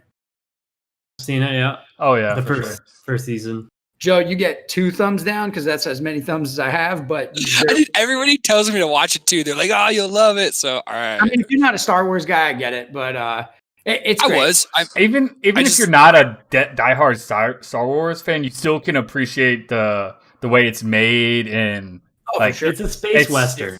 It's still good, yeah. Even if you don't really, like, I've seen all the Star Wars, but I'm not like a diehard Star Wars fan as like someone like Drew is or something like. But I still know enough about the Star Wars lore to kind of get an idea. Don't you put that evil on me after that fucking abomination of the fucking episodes 7 through 8. Jedi or whatever. Yeah, fucking Last Jedi. Yeah, last ticket I ever bought. Cinematically, I thought they were great, but the only one that I really liked was I mean, this is how much I liked it. I don't even remember the name of it. It was the middle one. What was it called? That one had like a shitload. Cinematically that movie was very good in my opinion. It was the second. You like the Last Jedi, the like the most divisive movie out of like all of them? No. Wasn't that the third one? No. Was it the Last Jedi? Shit. Ironically, the Last Jedi is not the last movie. The last movie is Rise of Skywalker. Maybe I'm confused then. Anyway, back to the Mandalorian, dude. So check this out, dude. This is the most ridiculous fucking thing that I have heard in social justice in a really long time. I think you guys are gonna like it. Have you seen the most recent episode? No, I'm waiting to binge watch 2 or 3 at a time. Okay, so just for everybody listening, somewhat of a little bit of a spoiler. I'm not telling you what really happens. It's just I'm giving you one piece of the segment here. Everybody that watches the show, there's like a baby Yoda, right? It's like a little Yoda. They call it the child. And the Mandalorian is transporting this thing. Anyway, he's trying to find other Mandalorians. He can't fucking find them. So somebody says, I'll help you find him if you help me deliver. Basically, it's like this Star Wars being who needs to get to another fucking galaxy, but can't go into hyperspace, can't jump hyperspace because she has eggs with her. Like eggs outside, like they need to be fertilized type of eggs, like salamander eggs or something, right? And so if you jump to hyperspace, it'll kill them. So he has to just fly them. Well, at one point in the movie, it's like kind of this cute, weird, like part of the movie or part of the show where the baby Yoda like busts in, he eats everything, right? Like that's the joke. Like everything on the show, he's always eating shit, you know? And so he eats one of the eggs. Bro, people have been, all over social media lambasting this episode as genocide. because the person who's transporting, I swear to God, the person who's transporting the egg is like the last of her line, and she needs to take him to her husband, who is going to fertilize them, or else their line dies out. And the baby Yoda, who eats everything that he can find, all types of little insects and bugs, and he was eating like spiders and shit. He eats anything he can find. He's just like an animal, basically. He starts eating these fucking little eggs, and it's kind of like cute, right? Because it's the Mandalorian catches him in the act. He's like, no, you can't do that, and it's like this weird Star Warsy, I don't know, fake, fictitious, cute thing that happens. And yeah, bro, all over, dude, getting crushed for genocide. Now, I'm not making that word up. Like that's their word, genocide, dude. Bro, like they just really nitpick. Do have nothing to complain about. Yeah. They got nothing else to do but just come up with something. Because if you nitpick everything, you're gonna come up with some reason to complain about something, right? And that's the thing is like, are you really that mad? Are you really that mad, bro, that you can't even be entertained? Like you're so angry all the time. And so the reason why I brought it up is because I started playing Valhalla, so I was like looking up little guides and like reviews on it, just seeing what other people had to say about it. And lo and behold, Assassin's Creed formally has apologized and will be removing the verbiage from the next update. Basically, there's a character in the game who suffers from facial burns, and her character description, like, basically has this kind of like very dramatic writing, like she's afraid to go, like kind of like put it in stars, right? Like she covers her face. She's terrified to show her burned, scarred face and hear what you would think about it, type of thing, right? And people are like, this enforces ableism. You can't talk about facial differences like this. This is unbelievable. And they formally apologized, and now they're going to retract the the shit out in an update, dude. It's so fucking crazy. Come on. Dude, it's a video game, dude. Exactly, dude. It's a Ubisoft- storyline. Ubisoft has fallen so far from what they once were. Do you remember when Assassin's Creed Black Flag came out? Oh yeah, And, dude. that was that one.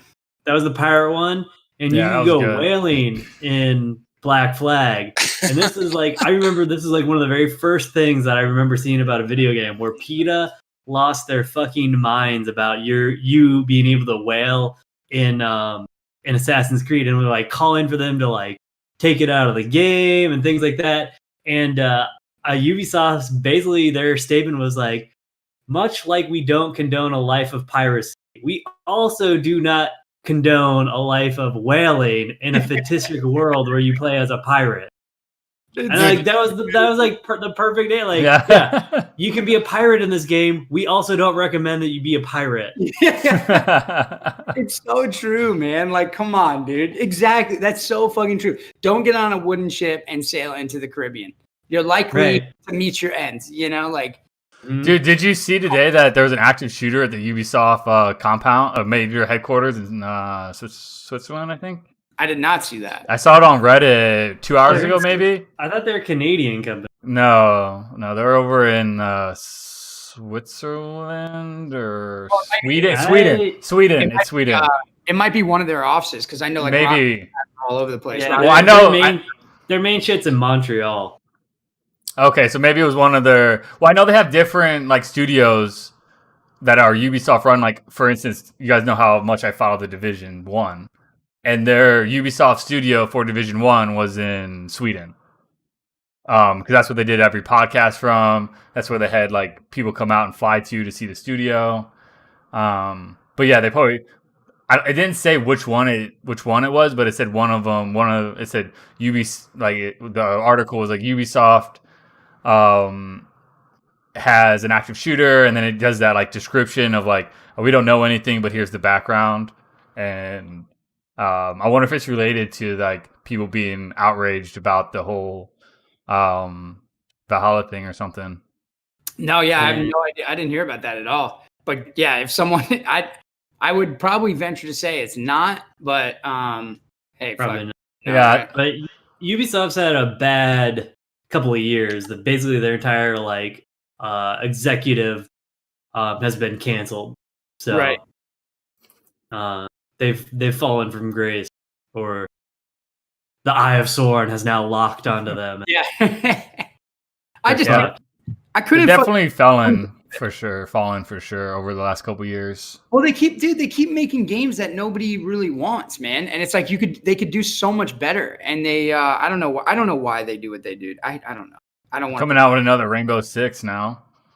Because they saturated their Rainbow Six Siege game so much that no one likes it or plays it anymore, that now they're coming out with like a spin-off version of Rainbow Six Siege after fucking like 6 years. But yeah, their games are just. Anno was the last one I played that was any good. Oh, I like Anno. Anno was good. I mean, I still like some of their stuff. You know what I mean? It's just like they obviously could do better. I mean, all these games, we argue about this shit all the time. I mean, look at EA with all the Battlefields. Like, come on, Call of Duty reskins every year.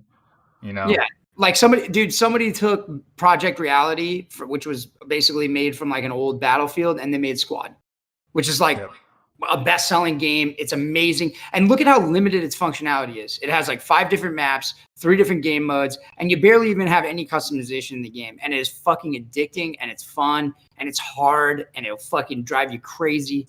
You know, I mean. Well, then they've reskinned it to make it the World War I version now, and everything like that. See, that'd be cool too, dude.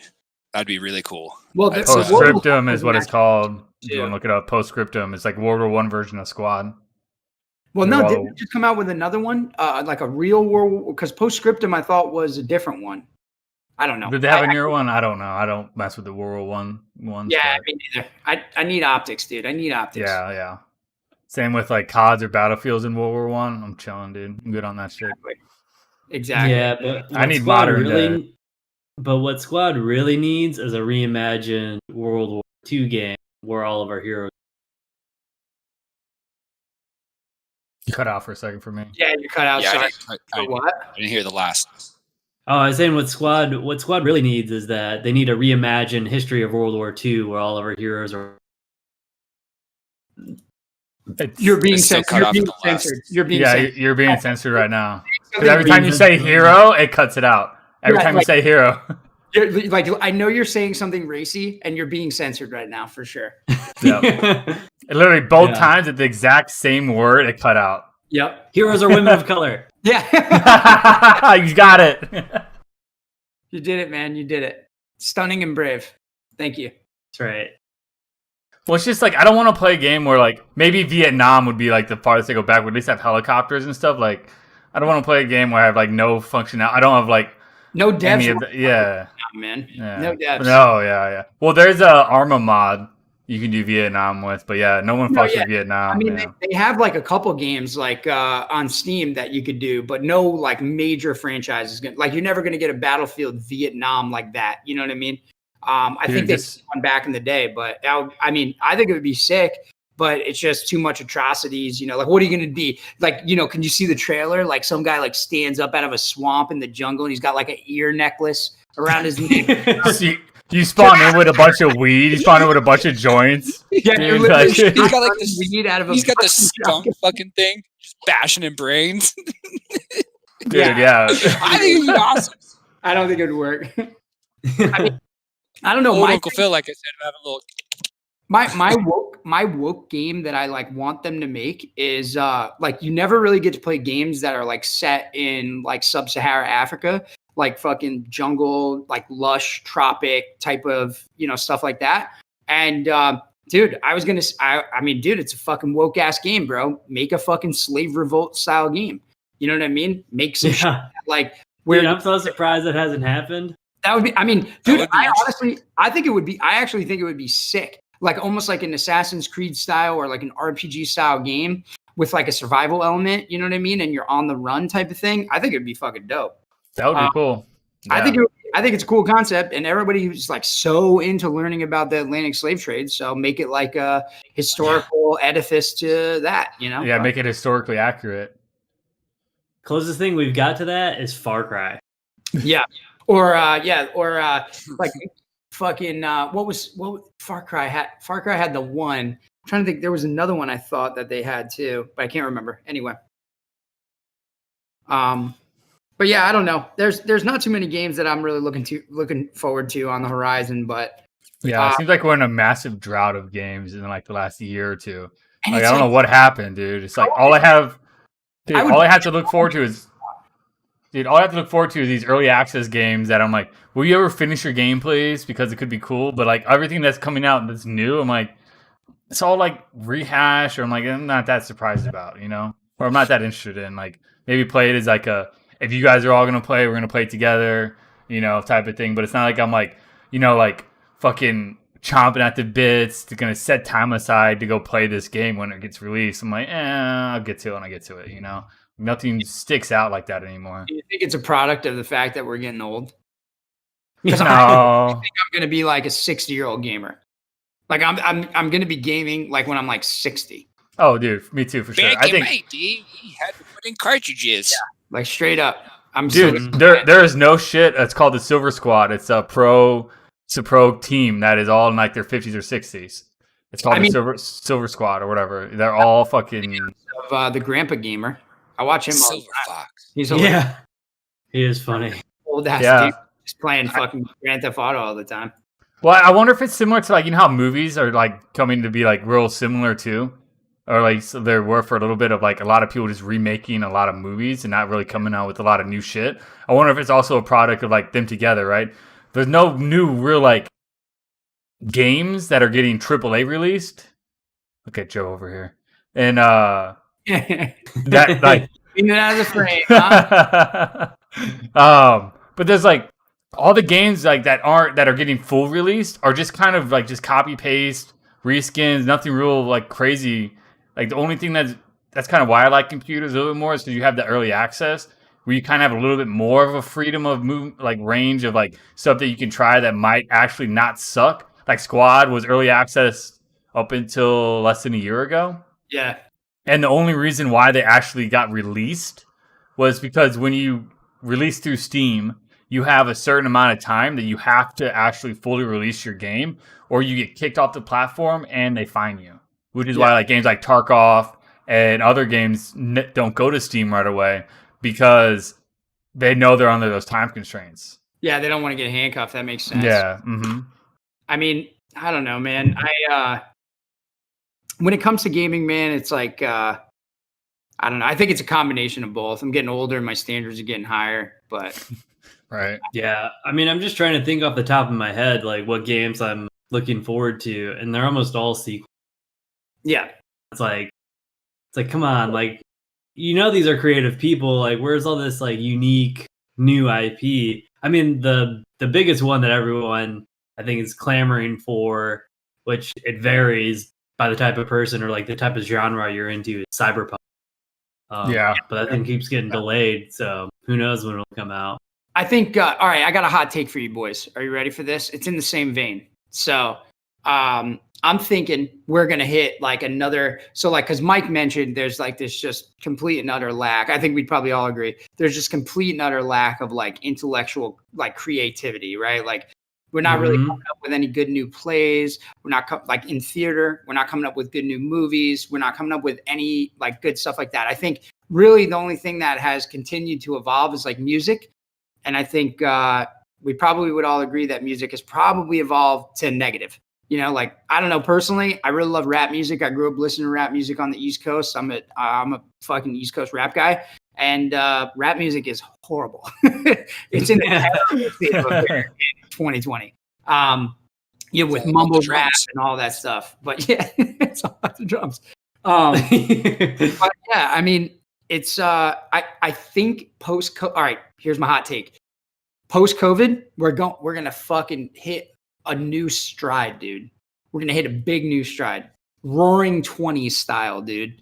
And we're gonna fly off in a new direction. What do you guys think of that? So I'll tell real quick. As far as like creativity and like coming up with everything.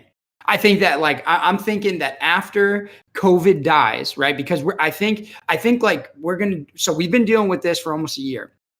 I think it's probably not going to be gone. Like, okay, so we got the word that Pfizer's got this vaccine, right? Without even talking about its efficacy, which is kind of a rabbit hole that we could go down, in another direction. But without even talking about its efficacy, I still don't think that the vaccine can be very well distributed throughout the United States for lots of reasons for a while. And then it certainly can't be distributed throughout the world probably ever, as long as it maintains these deep refrigeration temperatures that it needs to have. All besides the point. My point is that this thing is with us forever. It's going for a really long time. It's going to keep us locked indoors. We're not going to be able to express ourselves the way we'd like to. We're going to be dealing with lots of different types of stressors and mental illnesses and all these things. And then I think once the floodgates open, I think people are going to be prone to taking risks that they weren't normally used to taking. So such as in the market, maybe in financial markets, in the housing markets, they're going to start buying shit like crazy. They're going to start taking lots of risks. I think that people that are in academics right now are going to have literally years of not having any distractions, but working on their field. They're going to have years of developing new ideas, right? Like, so think about the study time. So like if you're into theater, if you're into art, think about the amount of time that you could dedicate to studying your field right now, right? Same type of thing. So like, I think there's going to be this explosion after we open back up formally. Once we put this thing to bed and put it behind us, there's going to be this explosion of like just activity. You know what I mean? In all directions. What do you guys think? Drew, you go first. Just move across one by one. Yeah, I mean, I think that's pretty interesting. I don't necessarily, I mean, I can see where you're coming from because people have nothing else to do. We're cooped up in our houses. They're kind of going crazy. They're going to find all these outlets to do all these different things. Plus, most importantly, Orange Man Bad is now gone. Yeah. So now you don't have to worry about all of this derivative. Like, I have to have my own hot take on like how terrible fascist Trump is and how much of a racist he is. But ultimately, I just don't. I don't know. I'm not optimistic. I'm pessimistic by nature. So I just don't think that it's gonna. I just think people live their lives are too easy. When they face an obstacle like this, they kind of just wallow in their own self pity, and it's not gonna get any better. And then it's gonna be an even more glut of trying to crank out these movies that they know work, where it's this formulaic like regurgitation of sequels or prequels or remakes and just trying to recoup things back again. Now, music might be, I could see maybe music because that's something that I think is developed in a very secluded or isolated type of environment where that would foster or harbor this kind of creativity. But as far as like, I think entertainment on a whole goes, I don't think there's. Well, I guess also let me just throw this out there, like not as a retort to you. I think that that's perfectly fair assessment. I'm just operating under the 80-20 rule. So like, I think 80% of people are probably going to succumb to the normal, exactly what you're talking about, right? Like they're going to succumb to this. Like this is going to dominate their lives for years. But there's that 20% that, just like in any school project you've ever done, in any job you've ever had, 20% of the fucking people are doing the heavy lifting. 20% of the people are going to make all of the difference. And that's kind of the presupposition that I get. And I failed to mention that, so I apologize. I'm not trying to move the goalposts on you, but like, I'm just thinking, you're 100% right. A vast swath of the world is going to just buckle under the pressure of this thing. But I know somebody is at home right now and I don't know, they're weird. They're Rain Manning on a fucking math board right now by themselves. And they're getting to the future, dude, because they're unimpeded. No one's bothering them. No one's telling them they have to put on clothes or shower or brush their teeth. And they're just Sherlock Holmes style, where he just lives in his fucking room for fucking weeks. Dude. Straight up. I mean, that's where I'm coming from. But no, I agree. I do agree with your assessment though on the formulaic stuff. Like, I don't think that's ever going to go away. Like there's always, they're going to keep remaking fucking stupid shit that they think is going to generate $1 million at the box office type. No, I mean, that's definitely more believable that like there might be this explosion, like a small subset that explodes out, like all this stuff. I could get more behind that. And what about just general population like flooding back into society when this thing goes away? Like, do you think there'll possibly be an economic explosion? I think so. I definitely think I could get on board with that, or I think that's going to happen. I think people once they're like, should we open a bar? Let's do it. Let's do it. Patty's Pub. Patty's Pub. But I think it's going to be an explosion. Just like everybody running out. Like it's going to be like that scene from World War Z where the zombies are just running out of a tunnel. Yeah, full speed. That's what it's going to be like. I mean, it has to be like vacations, dude. Like, I don't know. All I can tell you right now, I'm not qualified to give investment advice. I'm buying all the airlines that I could possibly buy right now. And every ETF that has exposure. Because like Drew said, and I think there's going to be a big pop. But sorry, go ahead. Yeah, these people want to be all virtuous and sit in their ivory towers and shame people for mask wearing and things like that. But they're dying just as much as everybody else is to have a fucking normal life. Yeah, that's all I have to say. Whoever wants to go next. Yeah, I'll go. Yeah, I think from the I think there's a good chance that we get some like good creativity out of like the pandemic of people being locked at home, because I think they're all that small subset that are learning new like skills while they're stuck at home, like maybe coding. Maybe they're learning how to build their own game in the year or 2 years that they're locked down. Or maybe they have a group of friends like we do where we're like, let's start a podcast. Maybe they're like, hey, let's start our own game. We know how to code. We have the time, but maybe we build something from scratch and they can sell it off or to like a bigger company. So I think that there could be that expansion just because everybody has time for that ability to learn a new skill or have that time to develop a new hobby that could turn into something creative like that. But would you argue more that it's like a time horizon thing? Like you think like people might be learning the skills that in 20 years would make a difference or something?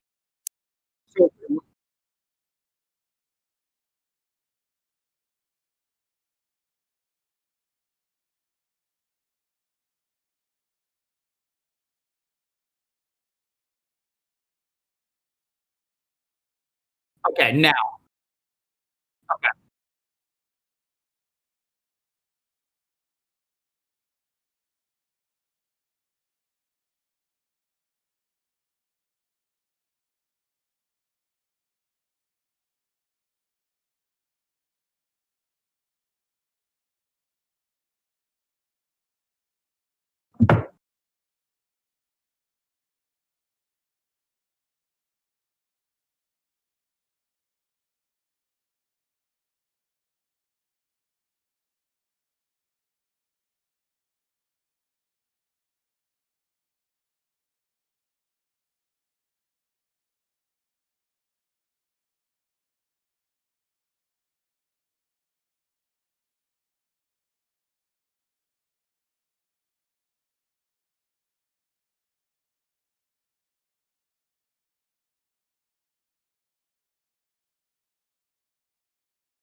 Right.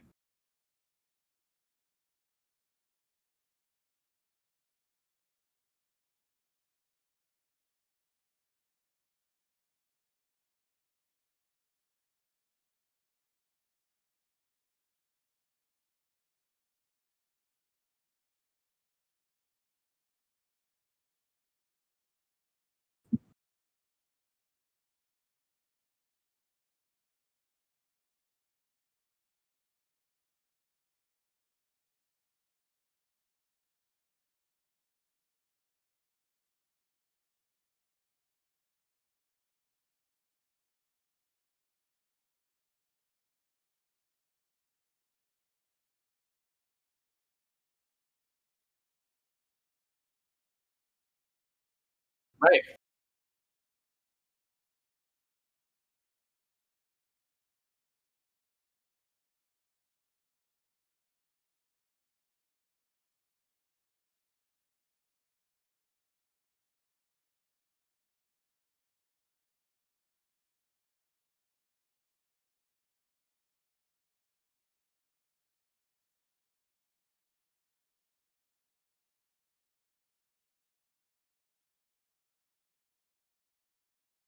Well, I like what you brought up too, because like that's kind of where I guess where this whole idea came to me was like we've all seen the whole like stories of like guys like Isaac Newton who spent like their I don't know like a year locked up because there was an actual like real plague going around, and that's where he did like a lot of his groundbreaking work was during that plague.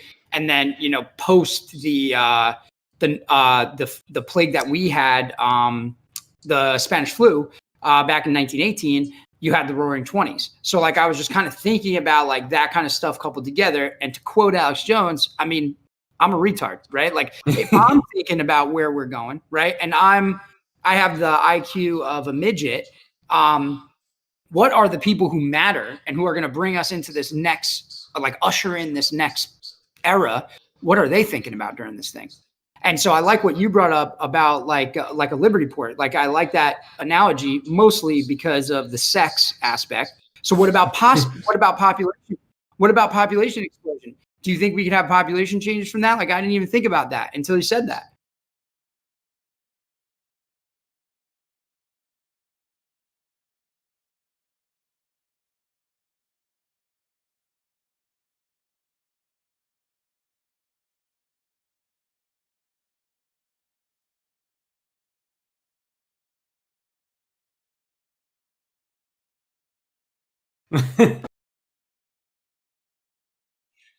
For sure, dude. There is the pattern. There's no doubt.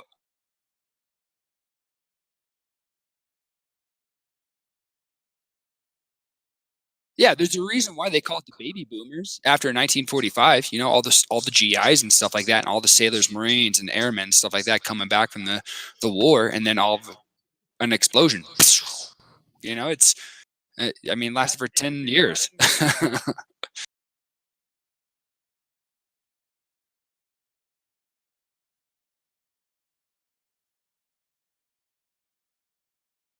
Finally date again.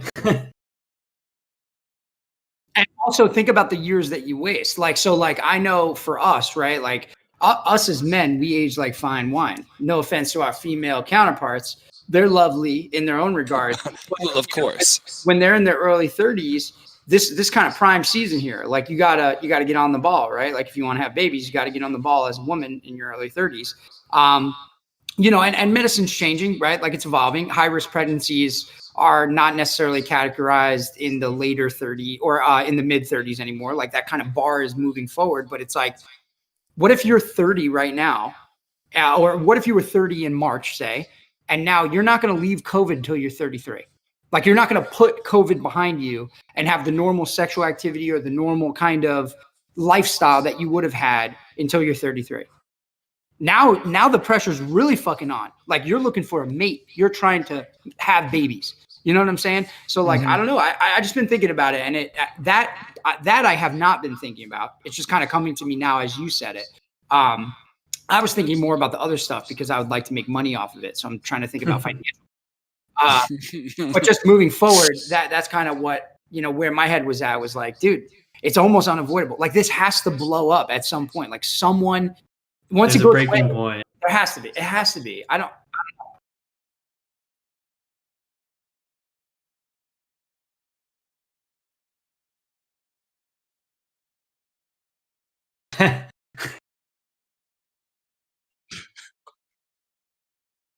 Exactly.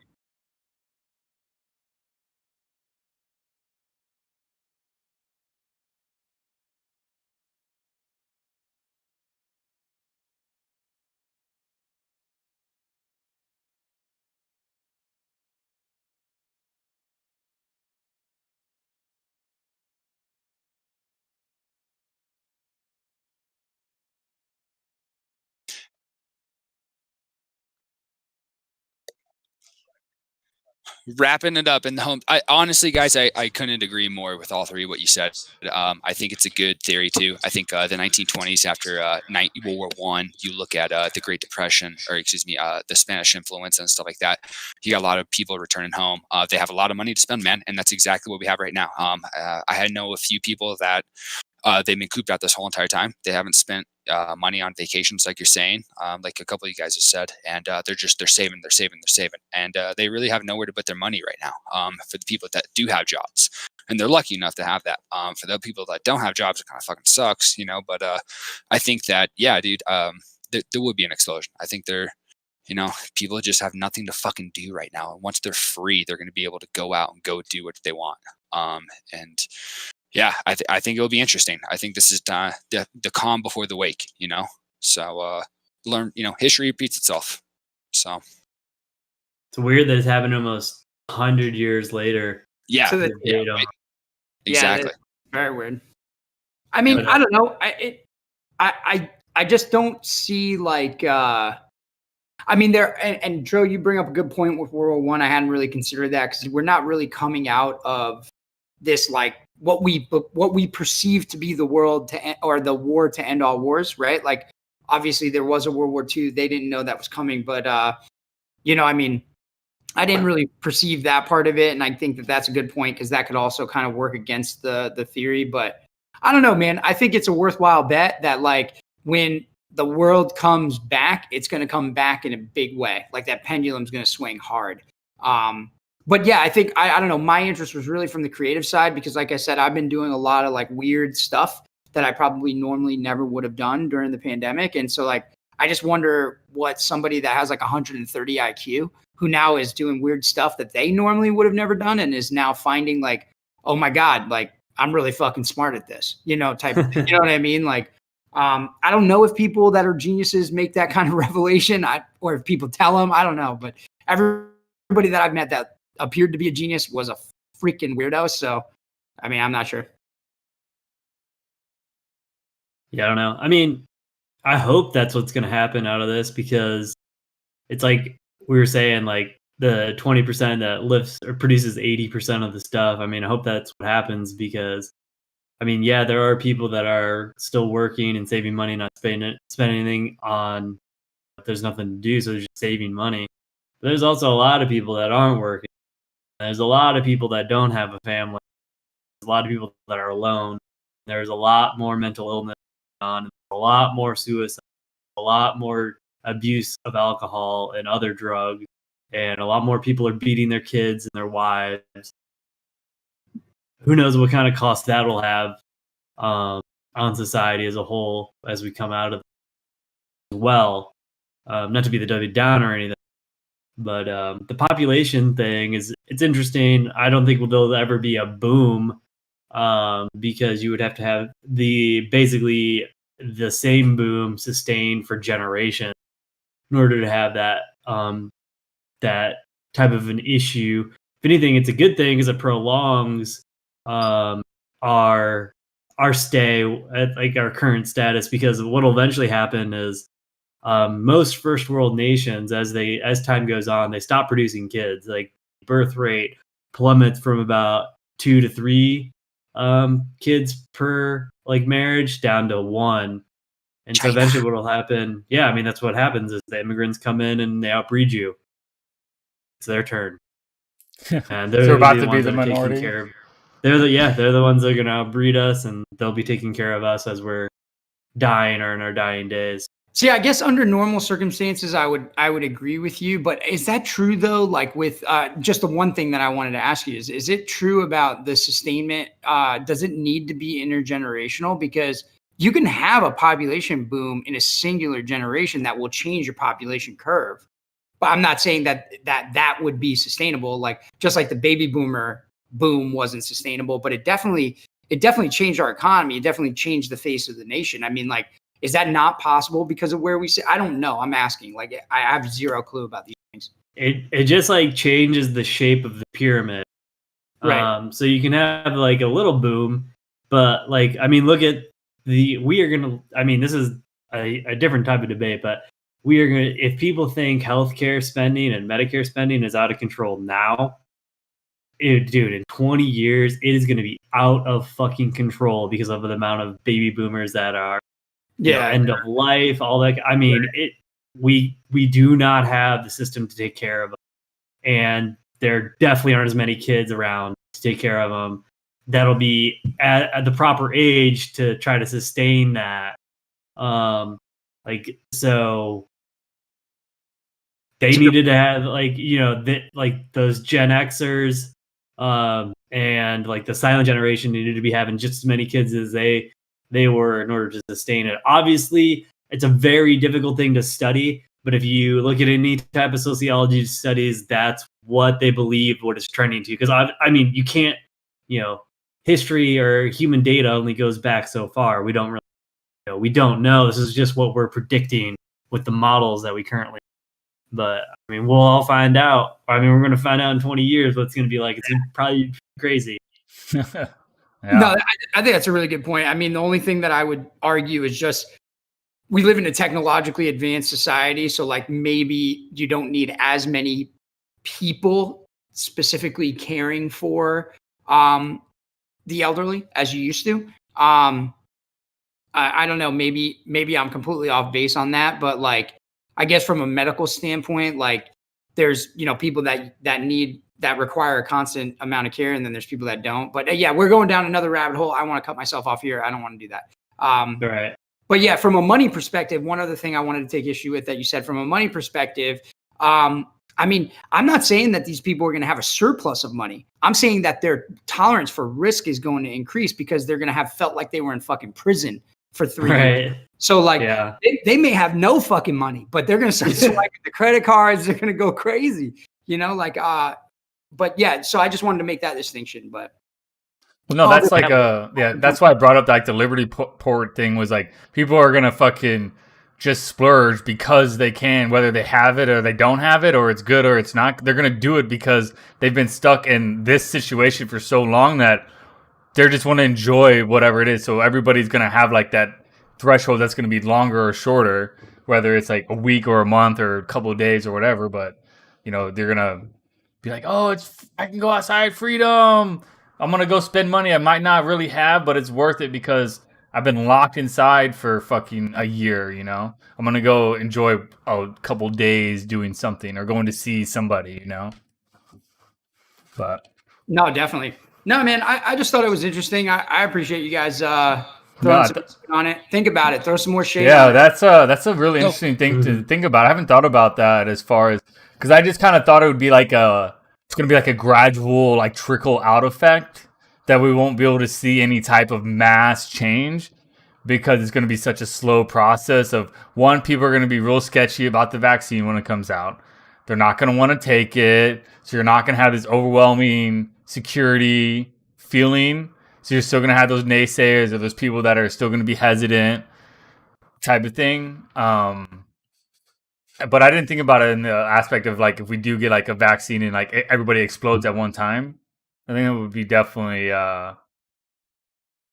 booming if you want to like come up with like a new business idea and have it in the background, because bro, it's going to be insane.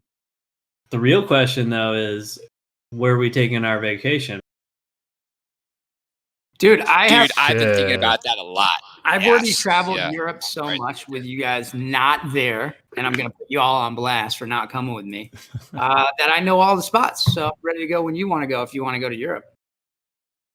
Dude, I want to go to Iceland and I want to go to Amsterdam. Those are like the top of the list. I'm with Amsterdam and Iceland. I'm with you, Drew. Two of my tops right there. I mean, and Poland really too. Well, yeah. I mean, I think I was going to recommend that we do instead. I got my passport ready to go. You can't go nowhere with a blue passport anymore, baby, because it's COVID. That's right. But no, I was thinking we could go to some of the old Soviet bloc countries and then make our way down to Italy. That would be cool, and it's dirt cheap, super dirt cheap. Like Slovenia and like Croatia. Exactly. Me and Brandy have been wanting to do that for a long time, and we talked about it for this year. Like, this was supposed to be my travel year when I'm not really working hard, and thanks COVID. I guess it's, gotcha. It's good problems to have, right? Like, oh, I didn't get to go on vacation.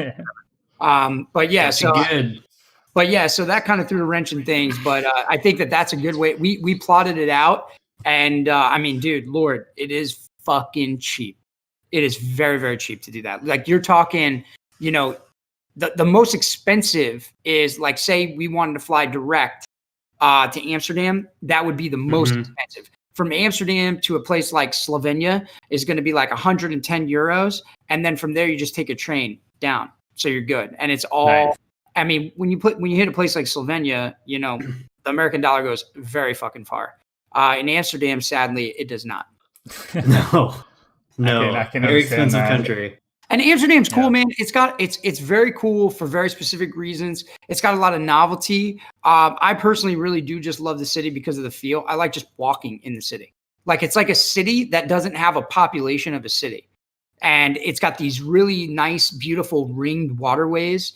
And so, bikes everywhere, right? Yeah, bikes everywhere. The bike thing during the day can just be an absolute fucking nightmare. But for the most part, like the scooter thing in Italy, where they're just fucking cancer, man. Like, when I was in Italy, it was just like everywhere, dude. Just trying to walk around, it's like fucking Jesus. But Poland was, I mean, I sent you guys pictures when I went to the old 1 American cent, an old penny, got me one beer. Oh my God, dude, that bar was not good, dude. That was crazy. Dude, that's awesome. Poland is very cheap and very fun. Poland was very cheap and very fun. And there's pierogies everywhere. Yeah. I love pierogies, dude. I can't say no to that, dude. Yeah. My sister went to Hungary and liked it. She said the food wasn't particularly great, but it was fun. Yeah, I haven't been to Hungary, so I'm not sure. What kind of food do they even eat? Ireland? Probably similar to like the Polish. Lots of like borscht. Probably some like pierogies. I don't know. I mean, I fuck with pierogies heavily, but borscht, I'll pass on that. Yeah, no. Another good place too would be Ireland. We did a trip over there, and it was a fun one. You guys would like that one. I'd like to go to Ireland. Yeah, Ireland would be great. That is definitely one of on my bucket list is Ireland for sure. Your money goes pretty decently over there too. Not too bad. So definitely not 1 cent beers, which I don't think you compete with besides Mexico. But yeah, exactly. I mean, England's really cool man. Too, just because Ireland for the same reason. There's no language barrier. Right? Yeah. Yep. England would definitely be cool, but we're at pretty much wrapping up. Anybody got any last closing comments? Anything they want to say? Besides, thanks for joining and listening, and we'll be back live next week. Oh yeah, thanks everybody. It was great. This was the end of this one was great. I really appreciated everybody's input on my COVID theory. Yeah, no worries. We'll catch you guys next week. See ya. Peace. And Toodles. Hope you guys enjoyed the show. Make sure to like, subscribe, and follow us on our social media. You can find our podcast anywhere podcasts are uploaded, which include our pre and post show. We will be live next week at 7 p.m. Eastern. And don't forget to tell us how wrong we were in the comments. See you next time.